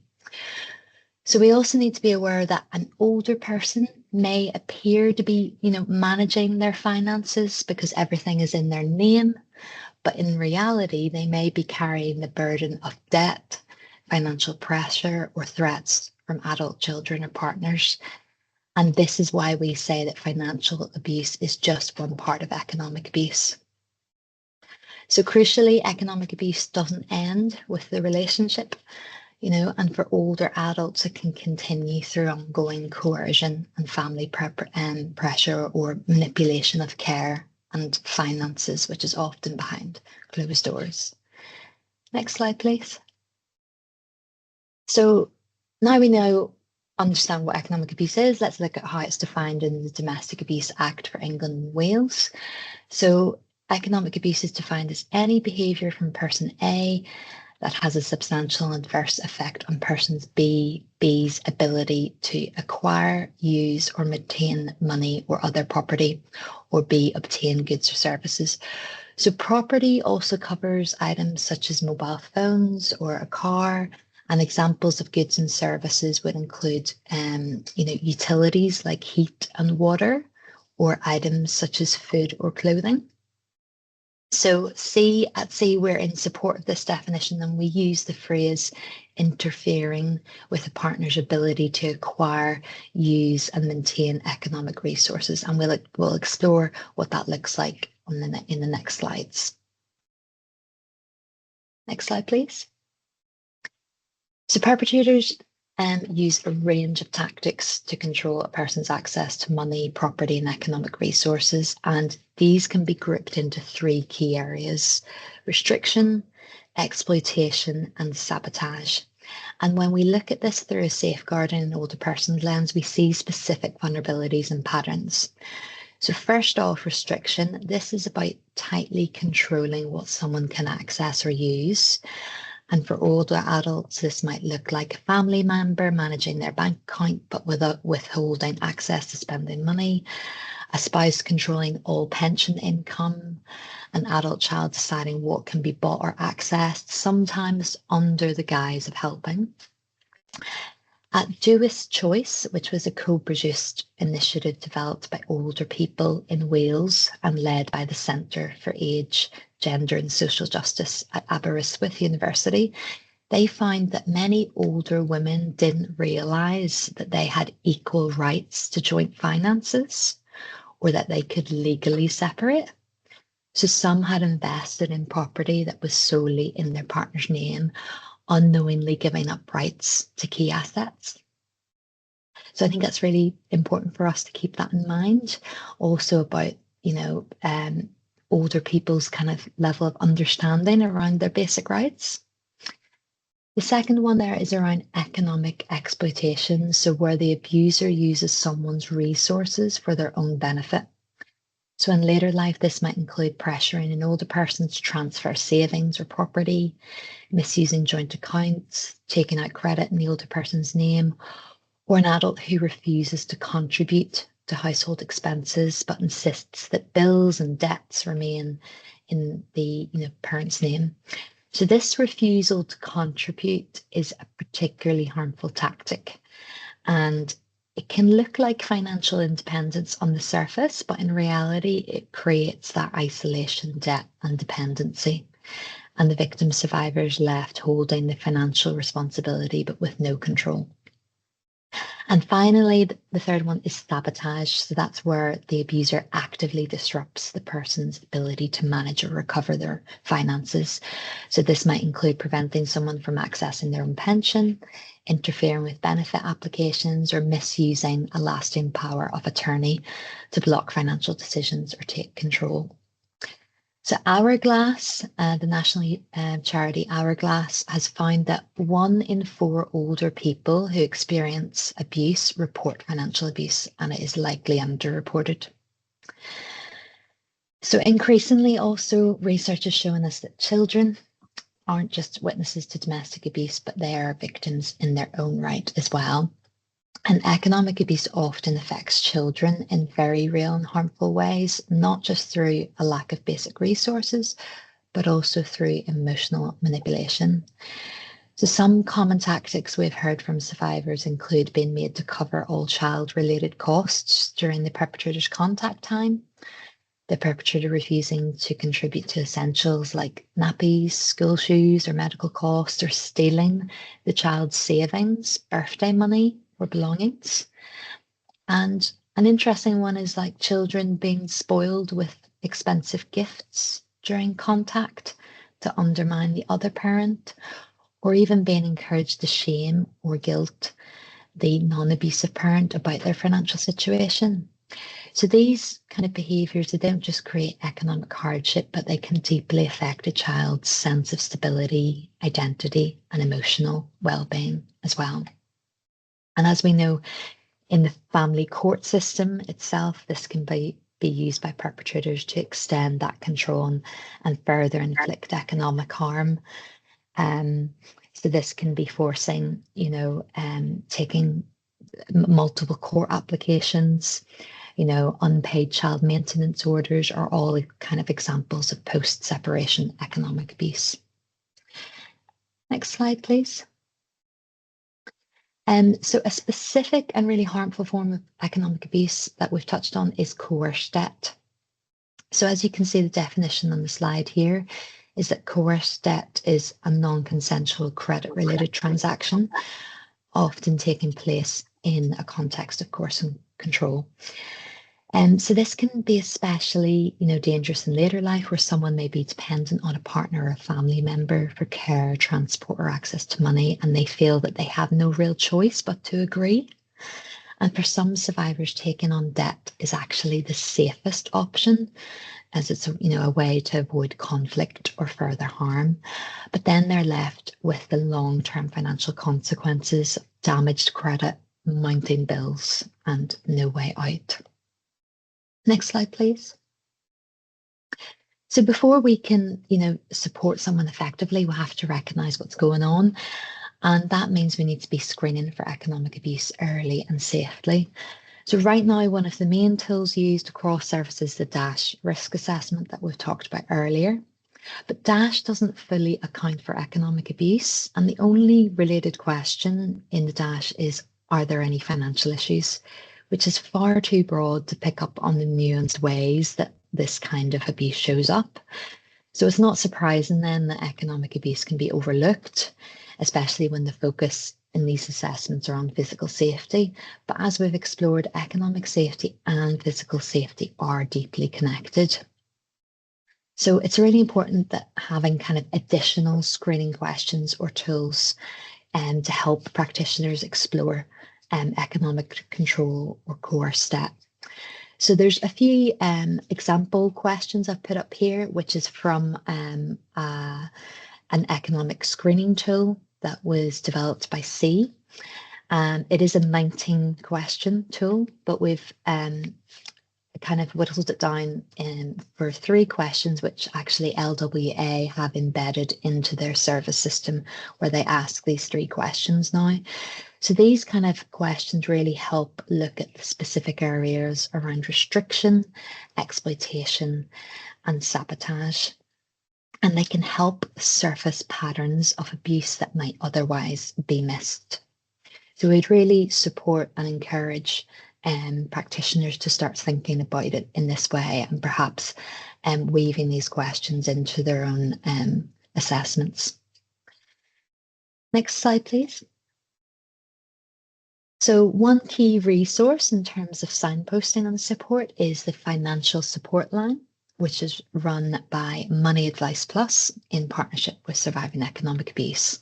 So this is a specific support line and casework service for victim survivors of domestic abuse who have experienced any kind of coerced debt, or where the abuse has resulted in them having to take out loans because of the restriction or access to their own money. So this is a really vital lifeline for survivors, and they provide in-depth debt and benefit advice.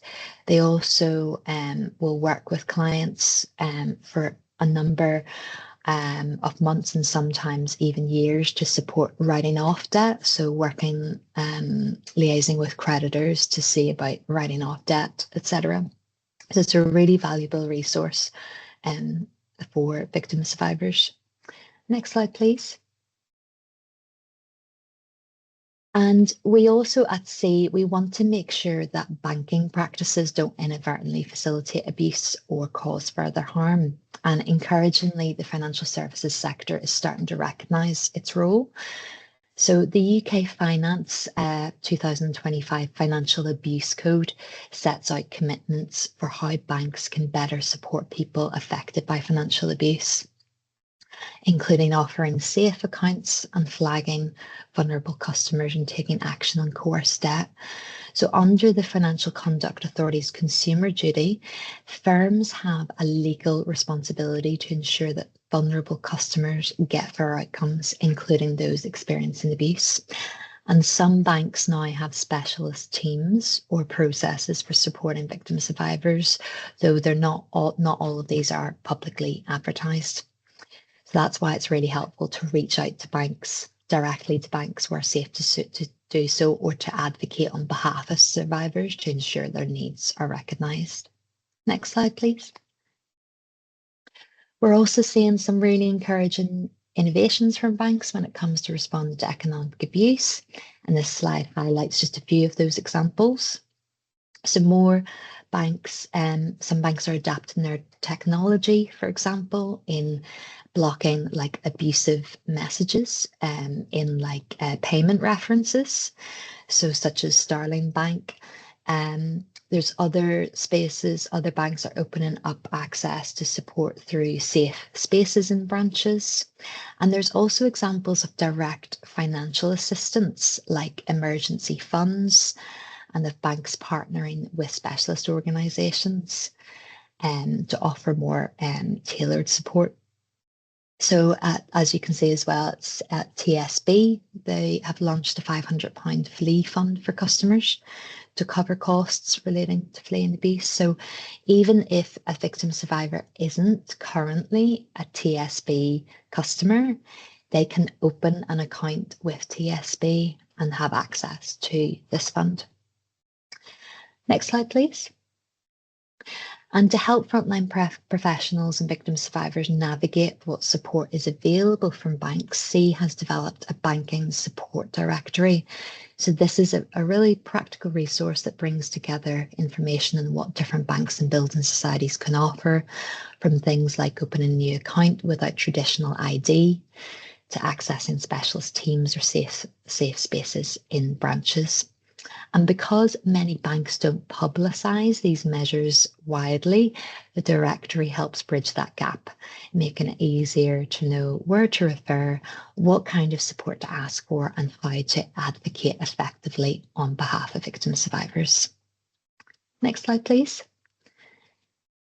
And just lastly, I just want to talk about the Compass project. So this is a project led by Surviving Economic Abuse in partnership with RISE in Brighton and Hove, and in Leicestershire with Living Without Abuse. So we're working together to develop a local model of economic advocacy. And so far, the project has been in its exploratory and capacity building phase, focused on laying the groundwork for a more coordinated systemic response to economic abuse. Next slide, please. So the Compass project, it's included strengthening local partnerships between services. We've delivered specialist training on economic abuse. LWA has embedded an economic abuse screening tool in their assessment processes. And we've undertaken scoping research, which involved interviews with professionals and focus groups of survivors. And we've also engaged community finance providers, such as local credit unions, and provided for the first time a first pilot of our training for credit unions to the Leicester Caribbean Credit Union. Next slide, please. So from the scoping work, we identified key areas that survivors and practitioners alike found there was a need for more joined up support. So safety and well-being, income and essentials, housing and property, legal support and tackling perpetrators were the key areas for change.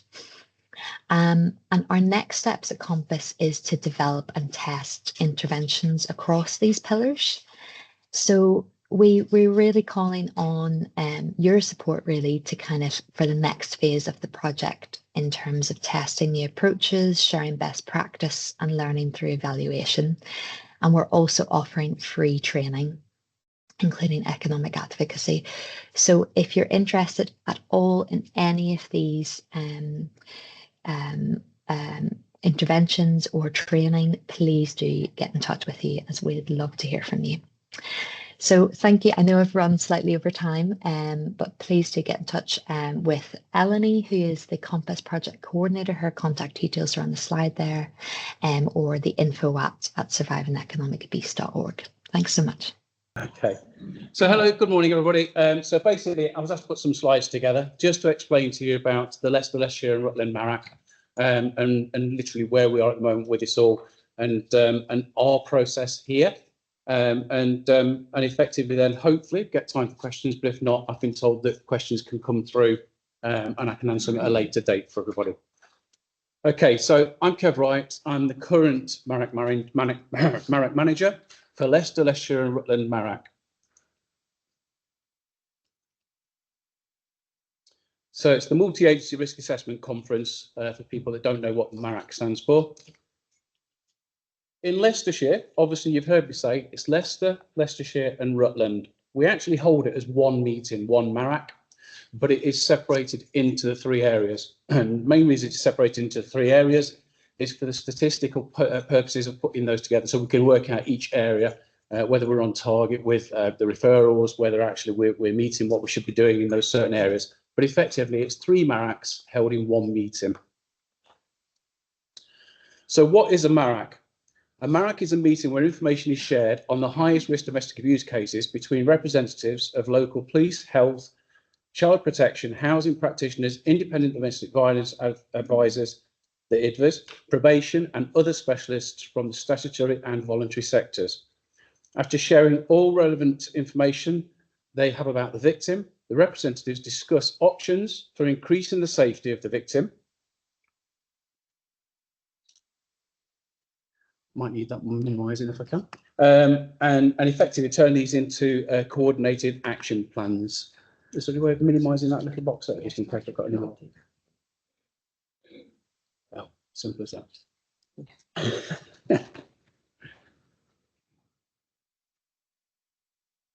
Has it stopped working? That's stopped working now. There's something about the arrows. Okay. So the primary focus of the MARAC is to safeguard the adult victim. The MARAC will also make links with others to safeguard children and manage the perpetrator's behaviour. At the heart of the MARAC is the working assumption that no single agency or individual can see the complete picture of the victim's life, but they all may have insights that are crucial to the victim's safety. The victim doesn't attend the meeting, but they are represented by the IDVAs, who obviously speak on their behalf. So we have 4 criteria for referring into the MARAC. So they are visible high risk, professional judgment, potential escalation, repeat referrals. The most common used risk assessment tool is DASH. We do get some agencies that send in different risk assessments for us, but the most common one is the DASH. The domestic abuse, stalking and harassment and honour-based violence risk model. Standard risk. So when completing a DASH, professionals will look to see whether it's scored between 1 and 9. Current evidence between 1 and 9 does not indicate the likelihood of causing serious harm. So that would be classed as a standard risk. Medium risk score 10 to 13. There are identifiable indicators of risk of serious harm. The offender has the potential to cause serious harm, but is unlikely to do so unless there is a change in circumstances. For example, failure to take medication, loss of accommodation, relationship breakdown, drug or alcohol misuse. High risk, 14 or more on the checklist. There are identified indicators of risk of serious harm The potential event could happen at any time and the impact would be serious. Risk of serious harm, a risk which is life-threatening and or traumatic, and from which recovery, whether physical or psychological, can be expected to be difficult or impossible. So I just put a little bit on here to break down the professional judgment. There is a lot of guidance on the Safe Lives website. For those of you obviously that are in this field, you'll know about Safe Lives website. For people that have not heard of Safe Lives, it is worth Googling them, having a look at all of the information on there. There's lots and lots of information for a variety of agencies, and there's some really good toolkits on there that you can work to. So professional judgment is used when the visible risk indicator score is below 14. The referral should include the professional's rationale to support the submission, ensuring the referral is clearly identified as professional judgment. So that's on those occasions when a dash is being done and the professional feels that this case should reach the MARAC threshold, should be high risk, but the actual visible indicator doesn't show that, but they want to make the MARAC referral based on their professional judgment. Potential escalation. Escalation of incidents identified as increasing severity and or frequency of control and or abuse. Refer to the severity of abuse grid, known as the SOG, to support your decision making. So the SOG is something that I sometimes ask people to refer back to when they're trying to explain to us when they're making a referral through to us, just to basically put some context around why it meets that threshold. So the SOG is the severity of abuse grid. It's on the Safe Lives website, as I say, it's there. It's also embedded on the dash forms. It's right at the bottom. It's the bit people miss quite a lot. But it helps. It helps in basically to look at the risk assessment around physical, sexual, stalking and harassment, jealous and controlling behaviour. And it gives you the escalation severity around the 3 months guideline. And obviously you can work it out whether it's high, moderate, medium or standard from there. And that helps you support your decision making. Repeat MARAC referral. That's interesting because we do get referrals come in where somebody has come to them and they're explaining that they're having repeat domestic abuse. So we get a referral coming in asking for a repeat MARAC. Repeat MARAC is different to repeat domestic abuse. For it to be a repeat MARAC, basically it's defined as any instance of abuse between the same victim and perpetrator within 12 months of the last MARAC referral. So there has to have been a MARAC referral and then further instances for that to be a repeat MARAC. Doesn't mean to say you don't do anything with the other cases. Obviously, where there is repeat ongoing domestic abuse, you've then got your outreach services, the usual DA support services, the police or agencies you need to report to. But for it to be a repeat MARAC, it has to have been at MARAC within the last 12 months with the same victim and perpetrator. The individual act of abuse does not need to be criminal, violent or threatening, but should be viewed within the context of a pattern of coercive and controlling behaviour. So repeat MARAC referral continued. Some events that might be considered a repeat incident may include, but are not limited to, unwanted, direct or indirect contact from the perpetrator and or their friends or family, a breach of a police court bail conditions, a breach of any civil court order between the victim and perpetrator, any dispute between the victim and perpetrators, including over child contact, property, divorce, separation, proceedings, etc. These events could be disclosed to any service, including, but not exclusive to healthcare practitioners, including mental health, domestic abuse specialists, police, substance misuse services, housing providers. So there was a change to that definition a few years ago where it did have to be a criminal offence, and effectively from that criminal offence, it would then lead as to whether it came in. That definition was changed quite a few years ago. But as I say, that's what we work to now, and that's what we encourage for referrals to come in for. LLR MARAC referral routes. So I'll give you a little bit of a history in respects to how LLR MARAC performed. When it was first set up, it was set up for all referrals to go through your local domestic abuse services or the police. So effectively, it only had really 2 routes coming into the MARAC. And that effectively worked for a number of years. But as the MARAC grew, both in size, in volume of numbers, but also of the agencies, what we found is that that just wasn't practical. It isn't right. The proper way is that agencies should be able to, professionals and agencies should be able to refer direct into MARAC. The last 12 to 18 months, we've been working very, very hard on that. And we've opened up a number of direct referral pathways. So if you were to be thinking of looking at making a referral to the LLR Marac, if you Google it, you can Google, and it will come up, and it will literally go onto the Safe Lives website, and it will give you our email address direct. So that's where you can go in and make your referrals. Or you can refer direct into the Marac just using the email or their link. Later on, hopefully, within the next few months, we're going to be able to put out onto some of the local websites the direct referral into us. We're just working on that and working out the logistics around it. So agencies signed up to the Marac ISA and trained in Modus are able to make referrals direct onto the Modus system. So some agencies are trained and do it direct onto Modus. Agencies signed up to the ISA but do not currently have access to Modus can complete a referral using the appropriate approved forms direct into Marac. That's the forms that obviously links you in through Safe Lives. Once you get the email come through to us in the referral, you'll get an email coming back and saying there's a couple of forms here we'd just like you to add on in respect to the referral. One of those is usually the dash, if you haven't included the dash with it, and the other one is obviously if it's a referral without consent of the victim. So we ask that form is completed so that we know that we don't have the consent of that victim on this occasion, but we are going to share the information and it will be explained to them at some point. Agencies who are not signed up to the ISA can complete a referral direct from the Marac. They will then receive notification of a single attendance confidentiality agreement. So basically, the person making the referral will receive another email from us saying, this is the date of the Marac, please come and present your case for us.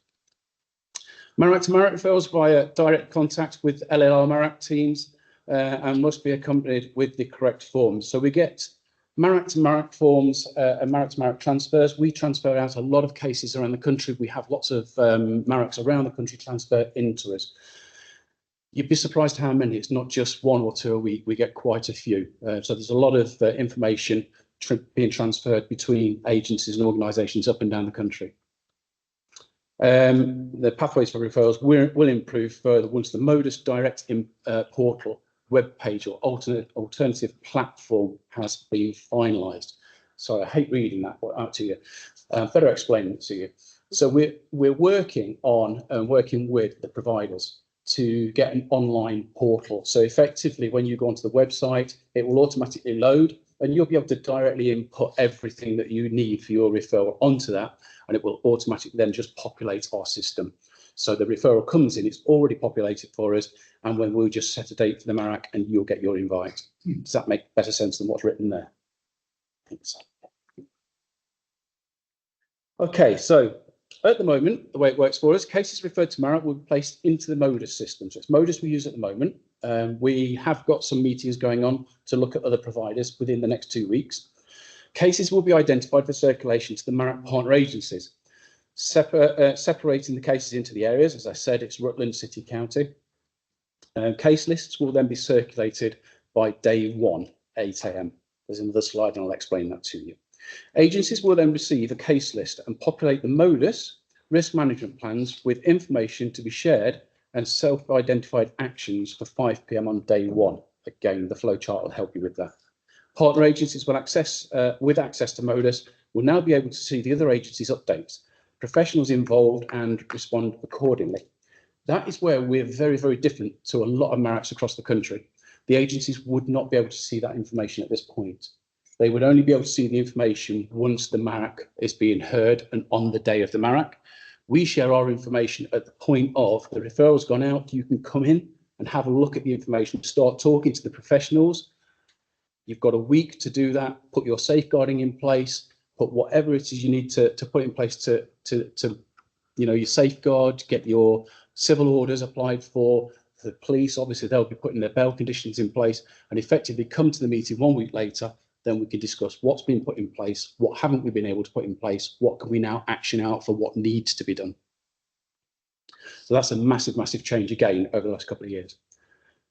Partner agencies who do not have access to Modus will, as per the traditional Marac, receive their information on the day. We still have to look at how we do that with the traditional agencies that don't have access to the system that we're on, how we will work that through with them. Emergency Maracs. It's quite interesting, really. So in LLR, we have a daily MARAC. So our MARAC is heard daily. So we call it a weekly MARAC heard on a daily basis. For some of you that have been involved in MARACs previously or MARACs around the country, you'll know that most of them are bi-weekly and some are monthly. We work really, really quickly in relation to ours. So the emergency MARACs really are set up for them, where they will probably won't hear a case for 6 weeks and they want to hear it earlier. However, we looked at ours and said, yeah, we could still actually do ours even quicker than the process we have. So where a referral is made and the agency making the referral believes that the information sharing needs to be discussed at an earlier time, day one, that agency will notify the MARAC and explain the reason and rationale for wanting the information to be discussed. Examples for an emergency MARAC is where the immediate actions are required to be carried out that day and cannot wait for the 6 days later, so the week later meeting. Incident overnight, suspect is in custody and the victim and family have been displaced into safe accommodation, but for a short period only. Sometimes we hear a case where they've been placed into a hotel, but only for one night. So that case would require an agency flagging that to us and saying, we want to hold an emergency MARAC here. Incident, yeah, I've got that one. Yeah, so incident overnight where the suspect arrested in custody but likely to get bail due to insufficient evidence to charge with identified risks, potential breach of bail. So again, it's that swiftness around. They're in custody, but they might get out on bail. They might come out and reoffend. Obviously, there might be history there to say and suggest that they actually breach bail conditions on a regular basis. And again, incident overnight, victim family have care and support needs. And due to the location situation, they are unable to have their needs met, unable to return home. A quick example of that is about 18 months ago, we had a case where there was a lady who had some disabilities and quite a lot of adaptations in the house. She had a lot of things, but she'd been displaced. And we held an emergency MARAC to basically bring adult social care in, a number of other agencies, to literally get her placed somewhere where it was safe for her, but had all of the right things that she needed to meet her needs. And that was literally done on a Friday afternoon, last minute. LLR MARAC actions. Okay, so Safe Lives are very clear on the responsibilities of each agency identifying and carrying out actions to safeguard the victim and their families prior to the MARAC being heard. So MARAC actions, self-identified ones or actions given to partners, by the MARAC, is that agency's responsibility to carry them out. There should be a clear record of what has been done and what is not, identifying for the MARAC self-identified actions to be able to implement a meaningful safety plan. So basically, it needs to be smart. The actions need to be smart, but we need to have them recorded appropriately. They've been recorded in different places on our system over the years. We've moved to, there's a specific actions tab that wasn't being utilised properly.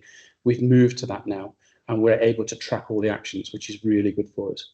So actions will be entered onto the auditable MARAC action plans page on Modus. Each agency will have the responsibility of entering their self-identified actions prior to the meeting taking place. So you have your information shared on day one. You identify what actions you need to do. You then carry those actions out. You can update your actions. When we come to the meeting, there might be something you've not been able to do, or you identified you need 2 weeks for that or 3 weeks to be able to do that. And at that point, we can discuss that in the meeting. Likewise, any that you're not able to do that week because there's been some barriers to that being done, that's where we can look at in the MARAC to re-action out to the appropriate agency that might be able to get things moving. Post the MARAC. Following the MARAC, partner agencies will ensure that all the updates on the risk management plans by the end of day 7, and that's by the end of day being 4 p.m. Partners with access to Modus are then able to access the risk management plans direct from Modus. Partners who do not have access to Modus system and are actively involved in the safeguarding process can be provided with a copy of the risk management plan in a PDF format post the 7 days. Any updates to Modus must be circulated, shared with the relevant partners. This is the responsibility of the agency completing and updating there should be no requirement for agencies to keep referring to accessing the RMP. So there's no need to keep going back and looking at it. It should have been shared with you. This is to prevent any updates being missed. I'm hoping you can see that, but if not, I'll talk you through it very quickly. The pink boxes on the left-hand side, I'm not going to go through those. Effectively, it's the first grey box on the left-hand side in the middle. So partner agencies identify a case for MARAC. We then move across the arrow. Partner agencies refer direct to MARAC. Day one is the first column on the left-hand side. Case list is then circulated to partners. So they've referred it in. Myself, John, Sarah, we come on in the morning, and then we create the case list to go out. We circulate it. Agencies populate that risk management plan throughout the day. So they put all of their information on. So it's been shared. What the case is, here's your case list, go on to Smatters, update it all so that all of the agencies can now see who's involved, when they're involved, what's being done, what's not being done, or what they need to do. And then obviously the last one is where an emergency MARAC is required. There's a different pathway there. Days 2 to 6, agencies complete the initial safeguarding, self-identified actions. So during that week, that's when all the busy stuff happens with that case. Day 7 is the MARAC meeting. And that's when obviously we discuss the risk management plan, we discuss the actions that are being done, the ones that can't be done, and then obviously we create the MARAC actions, the SMART process, so specific, measurable, achievable, realistic.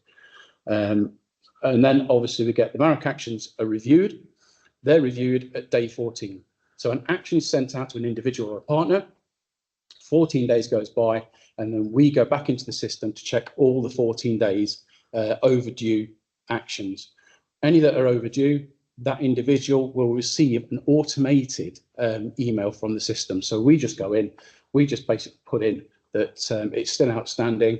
As soon as we hit the full stop on it and update, it automatically emails the person who's responsible for that action. So they get that, and then there's a reminder for them to go, oh, I've got an action I need to go into, either update it or say, well, I can't do it. That is the whirlwind tour of the LLR MARAC. So Joe Dyke, Principal Social Worker for Leicester City, and Priska Odumbaku, Principal Social Worker for Leicestershire Adults, will be taking you through what our pathway is about safeguarding. Slide 1, please.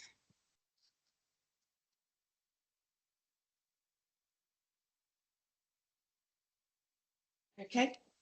Yeah, we've got that one. So we talk about the Domestic Abuse Act, just briefly about the definition. We'll go forward to talk to you about the Leicestershire, Leicester City and Rutland safeguarding thresholds, the guidance, and what the relationship is with that with domestic abuse. We'll now talk about how to make the thresholds decisions. And we talk about, we're not going to go into the MARAC because Kev has already talked about all of that, but we'll give you a case study that Joe will talk about to come with and what we're finding, the key findings that we have about domestic homicide reviews. Next slide, please. Thank you. So, as you can see on the screen, this is the Care Act duty definition about what an adult at risk is. So our safeguarding duties as a local authority apply where there is a reasonable cause to suspect that an adult in our area, whether we're meeting that person's needs or not, whether they only have to live in our area, if they have needs for care and support, whether or not we're meeting those needs, if they're experiencing abuse or at risk of abuse or neglect, and as a result of those care and support needs, they're unable to protect themselves from either the risk of or the experience of abuse, that's when our safeguarding duties apply. So what do we mean by care and support needs then? Care and support needs refers to those tasks of daily living, such as managing and maintaining your own nutrition, managing your toilet needs, being appropriately clothed, being able to make use of your home safely, maintaining a habitable home, developing and maintaining family or other personal relationships, accessing and engaging in work, training, education, or volunteering, and making use of necessary facilities or services in the local community, including public transport and recreational facilities or services. So that's what we mean by care and support needs. If you're not able to do this, a person is said to have these care and support needs if they arise from a physical or mental impairment. They must have a relation to a physical or mental impairment. That is, the person is living with either a physical, mental, sensory, learning, or cognitive disability or illness, substance misuse, or brain injury that leads to them having care and support needs. And we say the physical or mental impairment or illness does not need to be a long-term one or a diagnosis. You just need to, they must have an appearance of it. If they do have that, then they've got care and support needs as I've listed. If we come back to, is the person able to protect themselves? What do we mean by that? Not being able to protect yourself should always be as a result of your care and support needs. It has to be about those care and support needs that we've identified. It has to also be about the person not being able to put measures in place to protect themselves. We have to always examine the individual circumstances of the person at risk before making the decision that they're not able to protect themselves. So, for example, picking up the phone to call the police does not equate to being able to protect themselves. For me, calling the police sometimes without checking that person's individual circumstances could just be a disclosure, the same as the person will be talking to a GP or social services. So it will differ depending on the individual circumstances of the person, but being able to protect yourself just means that person is able to pack a bag and run away. That person is able to put measures in place to stop themselves from experiencing that abuse or neglect. Next slide, please. Thank you. So these are the 10 types of abuse that the Care Act identifies. We're not going to go through all the 10 types, so we're just going to talk about what the Care Act says about domestic abuse. So abuse is physical, as we can see, sexual, emotional, economic, or psychological actions or threats of actions that affect another person. That's what abuse is. So abuse includes any behaviors that frighten, intimidate, terrorize, manipulate, hurt, humiliate, blame, injure, or wound someone. No, so we just get to the next slide so I can just talk about the domestic abuse, because that's what we'll talk about. Domestic abuse is defined by the Act, that's the Domestic Abuse Act 2021, as behavior of person A towards another person, person B, is domestic abuse if A and B are each age 16 or over and are personally connected to each other and the behavior is abusive. Abusive behavior will consist of physical or sexual abuse, violent or threatening behavior, controlling or coercive behavior, economic abuse. Will not go to that a lot because Naomi talked about it already, psychological, emotional, or other abuse. And it does not matter whether the behavior consists of a single incident or a cause of conduct. So domestic abuse, just stay back to the other slide, please. It's on slide 4. So A and B do not have to be living together. What the Act is telling us is that they only have to be personally connected. And what does the Act mean about somebody being personally connected? Personally connected is that A and B are or have been married to each other. They have been they are civil partners to each other. A and B have agreed to marry one another, whether or not the agreement has been terminated. A and B have entered into a civil partnership agreement. A and B are or have been in an intimate personal relationship with each other. A and B each have, or there has been a time when they each have had a parental relationship in relation to the same child. And A and B are relatives. So we can see you don't need to be living together for it to be domestic abuse. In this case, all these instances that I've named, that's what is called domestic abuse according to the Act if A and B have these relationships. Next slide, please. So the Act tells us 7 parts of the Act now, the different things that I want to pull out from them. But I'm just going to, because we don't have enough time, just to pull out just the one bit about, I've talked about the connection bit, not living together, but to talk about the fact that 16-year-olds are now part of the act. So it recognizes that children are now victims of domestic abuse and in their own right, but 16-year-olds fall under the Domestic Abuse Act. And you'll notice that with adults, we only care for people from the age of 18. So what do we do with the 16-year-olds now when it comes to that? So that I would come through as we go through. So we've got a statutory duty for housing now, local authorities in England and Wales to provide support to survivors and their children in refuges and other safe accommodation. Next slide, please. These are the things that the Act now includes the end to the rough sex defense. So you get the slides and you read all of that. The special measures now, perpetrators will not be able to cross-examine survivors in family courts anymore.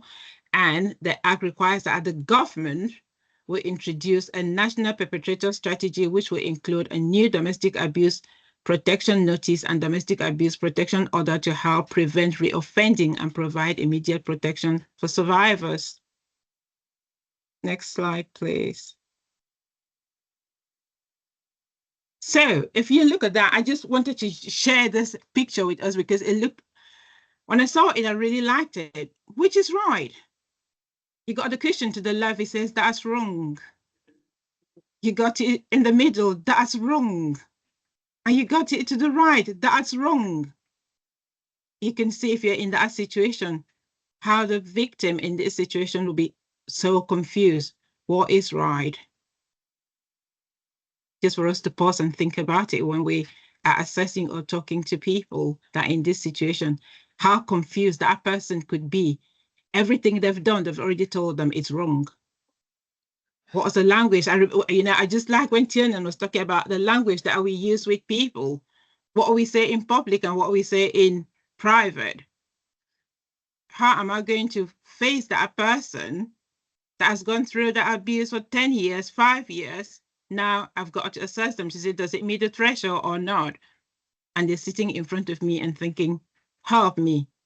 And I'm that person saying, that's wrong, that's wrong, and that's wrong. Next slide, please.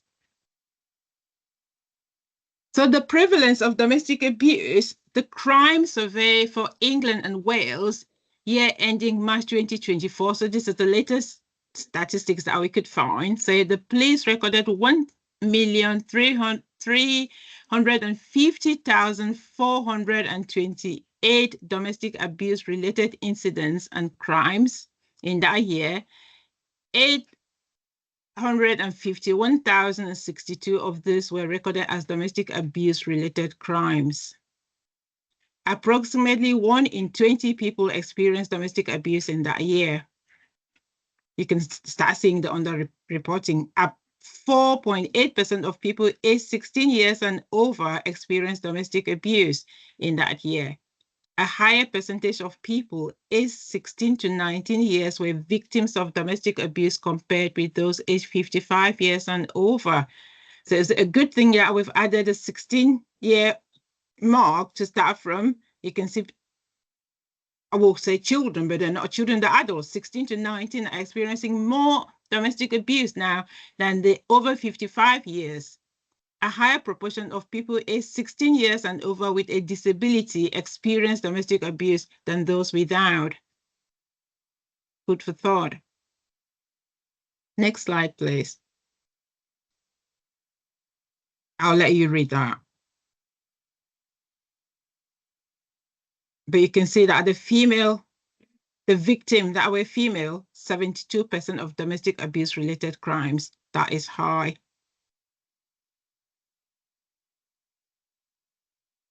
And the proportion of domestic abuse experienced in households composed of a single person with 1 or more children was 20% compared with households with no children and households with multiple and 1 or more children. So it's just children see it. And they're victims in their own right. Next slide, please.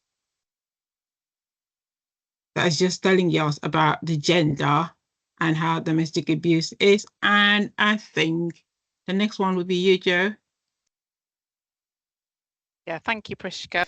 So this is just really for those people who don't work for adult social care in the 3 local authorities. You may or may not know that we do have guidance that supports us to make decisions about whether something that's referred to us as a safeguarding adult concern or alert, when we decide it meets the criteria under the Care Act as Prishka described earlier, and therefore goes through to a Section 42 inquiry. So we do have things that support our staff to make those decisions. And actually what we do know across LLR, because we've done audits on it and we've done some in-depth work around it, is that practitioners do use guidance well. It's used as a supporting document. It doesn't have all the answers. So what it does is it gives practitioners an idea about what a lower risk might look like and what a higher risk might look like as per each category of abuse. So for this purposes, it includes obviously domestic abuse. And along with what they know about the person and their situation, the discussions they might be having with their manager, it helps them to decide whether they should progress to what we call a Section 42 inquiry. You might have heard it called being an investigation. You know, people use different names. Where the person does have low risk, the document contains some helpful hints and links to guides which tells you what else you can offer, because even when we don't proceed to a Section 42 inquiry, we still have a role in trying to think about how best we can support that person. Now, whilst this is a document that is for local authorities to use to make that decision, because that's what the law requires us to do, it can be a useful document for other professionals to look at to help them understand why we might have come to the decision we did. Next slide. So I'm not going to go through this because we've already talked about, Prishka's already talked about what domestic abuse looks like, and I think that's probably been covered a lot anyway on this course, but this just gives you an example of what the threshold guidance might look like. So under the category of domestic abuse, it has this in it in the document. So it talks about what a low level concern might look like, and then it talks about what a high level concern might look like with some examples. Again, obviously it doesn't cover everything. It is just there as a tool to refer to. Thanks, Liz. Can you go to the next one?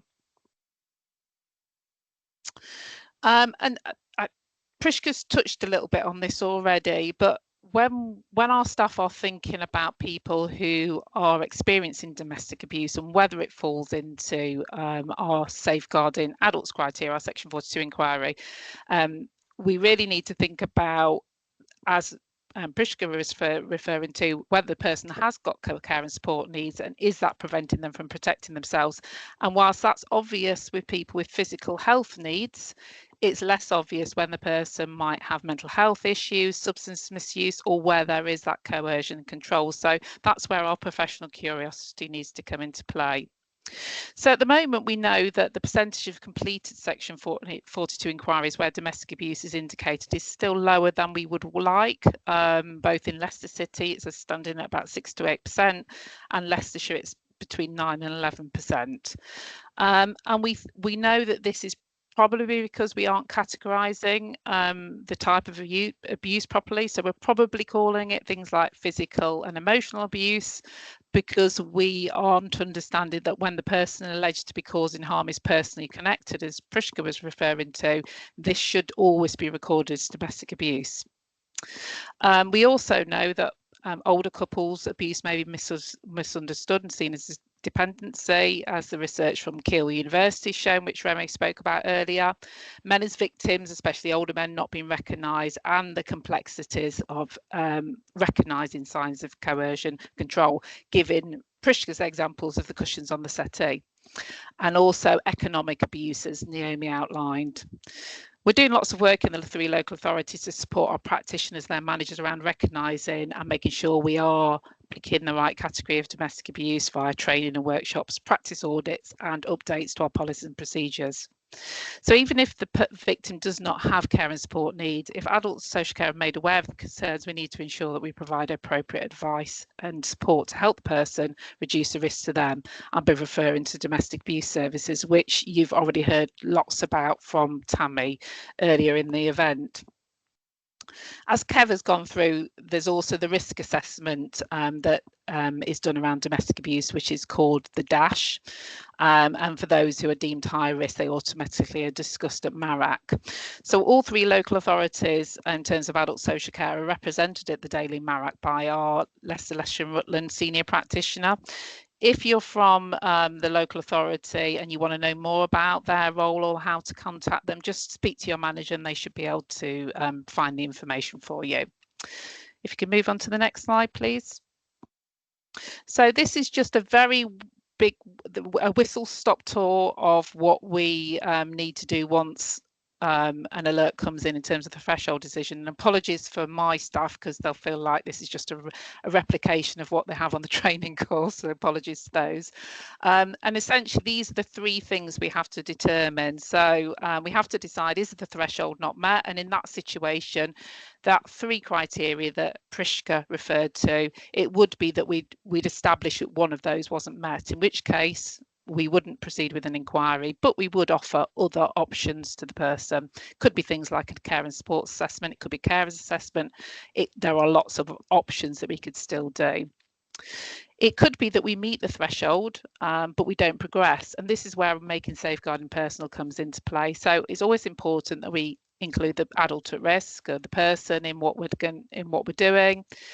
So if they ask us not to proceed, we can in some circumstances, but it's really important that we risk assess that. So the risk has to be low, there has to be no concerns about their capacity and no wider risk to others.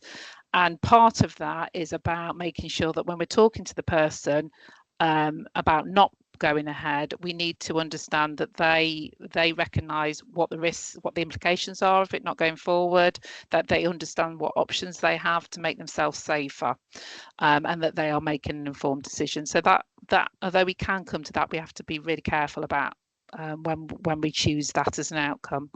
And then the final one, which is fairly obvious, which is threshold met and progress to safeguarding inquiry. So we're really clear the criteria is met, and the adult at risk or their representative are consented to the inquiry go ahead, or there are high risks that adult at risk and therefore we can go ahead without their consent, and that's something that our procedures help us with.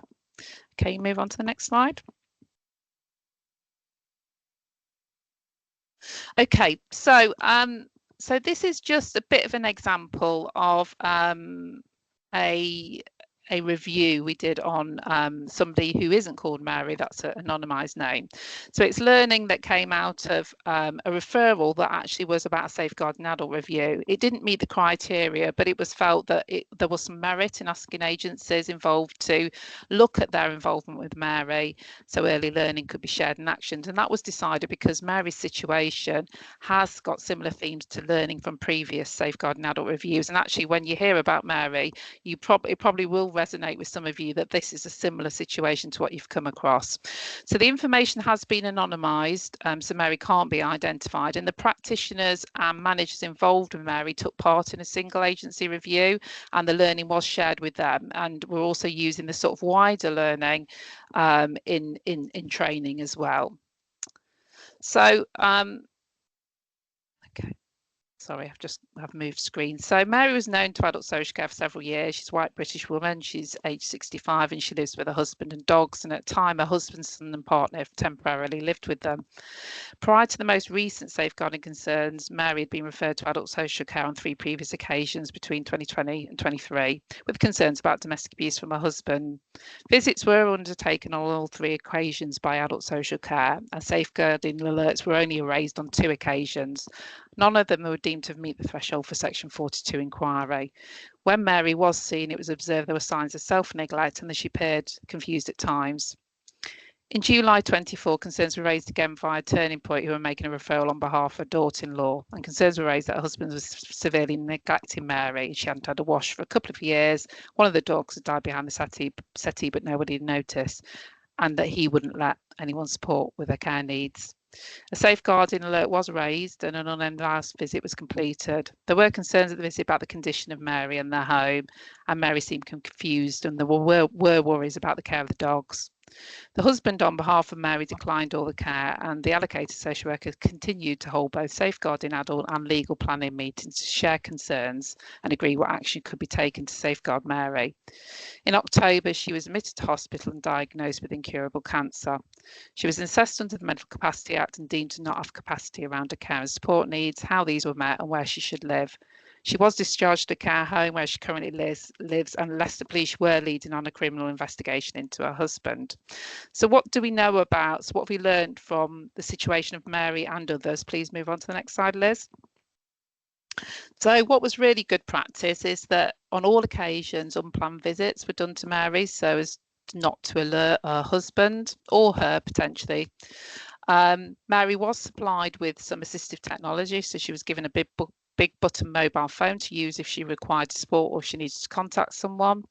Concerns were always shared with a GP, which is really good practice, something we don't always see when we look into audits. So they were aware about the concerns around the husband, and actually one of the places that Mary and her husband did tend to go to was a GP. And the work undertaken from Mary from July was noted as particularly good practice in terms of proceeding to an inquiry. So what could have been better? And like I said, this is what we are seeing, not just about Mary, but in other situations, is although we did do the unplanned visits, she wasn't seen alone. Instead, her husband was often present. There were attempts to see her on her own, but they were difficult. And there were occasions when the concerns were raised in front of the husband. So despite several safeguarding adult concerns being raised, and there were only 3 safeguarding alerts on the system, so there was definitely a recognition that we could have raised more alerts as a organisation and potentially as multi-agency partners as well. This wasn't just about one organisation. When safeguarding alerts were raised, they didn't indicate or record it as domestic abuse until the most recent one. And so consequently, she was never offered or referred to domestic abuse agencies. There's little evidence in Mary's notes that the history of concerns about her husband was always considered and recognised. And as we've talked about, as I just talked about, the thresholds on this occasion weren't applied appropriately. Next slide, Liz. So I know you've heard already from Lindsay and Gary about some of the things, but these are just the key things that I think we've picked up from domestic homicide reviews and safeguarding adult reviews. There are lots of learning which will be shared with you if you're attached to an organisation. So it's really important that as agents we follow the correct procedures when domestic abuse is disclosed. So making sure that if you are a professional sitting on this event, that you are raising an alert to the local authority, especially when you're clear that the adult has care and support needs as Prisca described. We do know that sometimes carers can be obviously at risk of domestic abuse and be victims of domestic abuse, and they are very likely to underreport incidents. So we also need to be aware when we're going into people's homes and there are informal carers there that they also may be victims of abuse, and we need to obviously support them and signpost them as appropriate. We should always try and make sure we see the person alone where there are domestic abuse concerns. So it's thinking creative about how you can see them alone. I do know that people often take another person out with them, and one person will speak to the perpetrator, the person causing harm, the other person will speak to the victim. So whatever you can do to be creative about seeing the person is really important. And then I suppose the last point, which I'm sure everybody's fairly familiar with, the term professional curiosity, is if you go in and you think actually something isn't quite right, you are probably, your instincts are right, so you need to ask more questions. Okay, so the next slide would have been any questions, but I know that obviously we're over time and you've got the opportunity to put questions in the chat box. So thanks, everyone. Thank you very much. Thank you, Prisca, and thank you. Thank you. Yeah. Just very quickly, thank you, Joe and Prisca. We're not going to be able to manage the next section because we're way over time.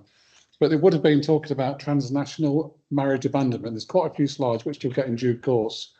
It's a very unusual thing. I've not heard of it until recently, but obviously the people it affects is very serious. Could I really ask you to read that? There's a case study when you get the slides to go through that as well. So please have a look. There's been quite a bit of work put into that by a practitioner. They shared the information with us. I'm just going to hand over to Judith to close the session because we need to vacate the room, unfortunately.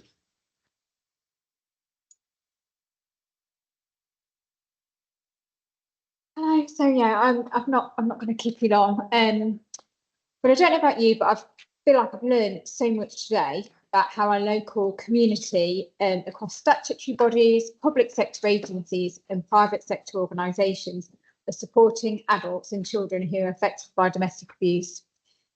I've been blown away by the passion with which people have spoken and the commitment shown for this area of work.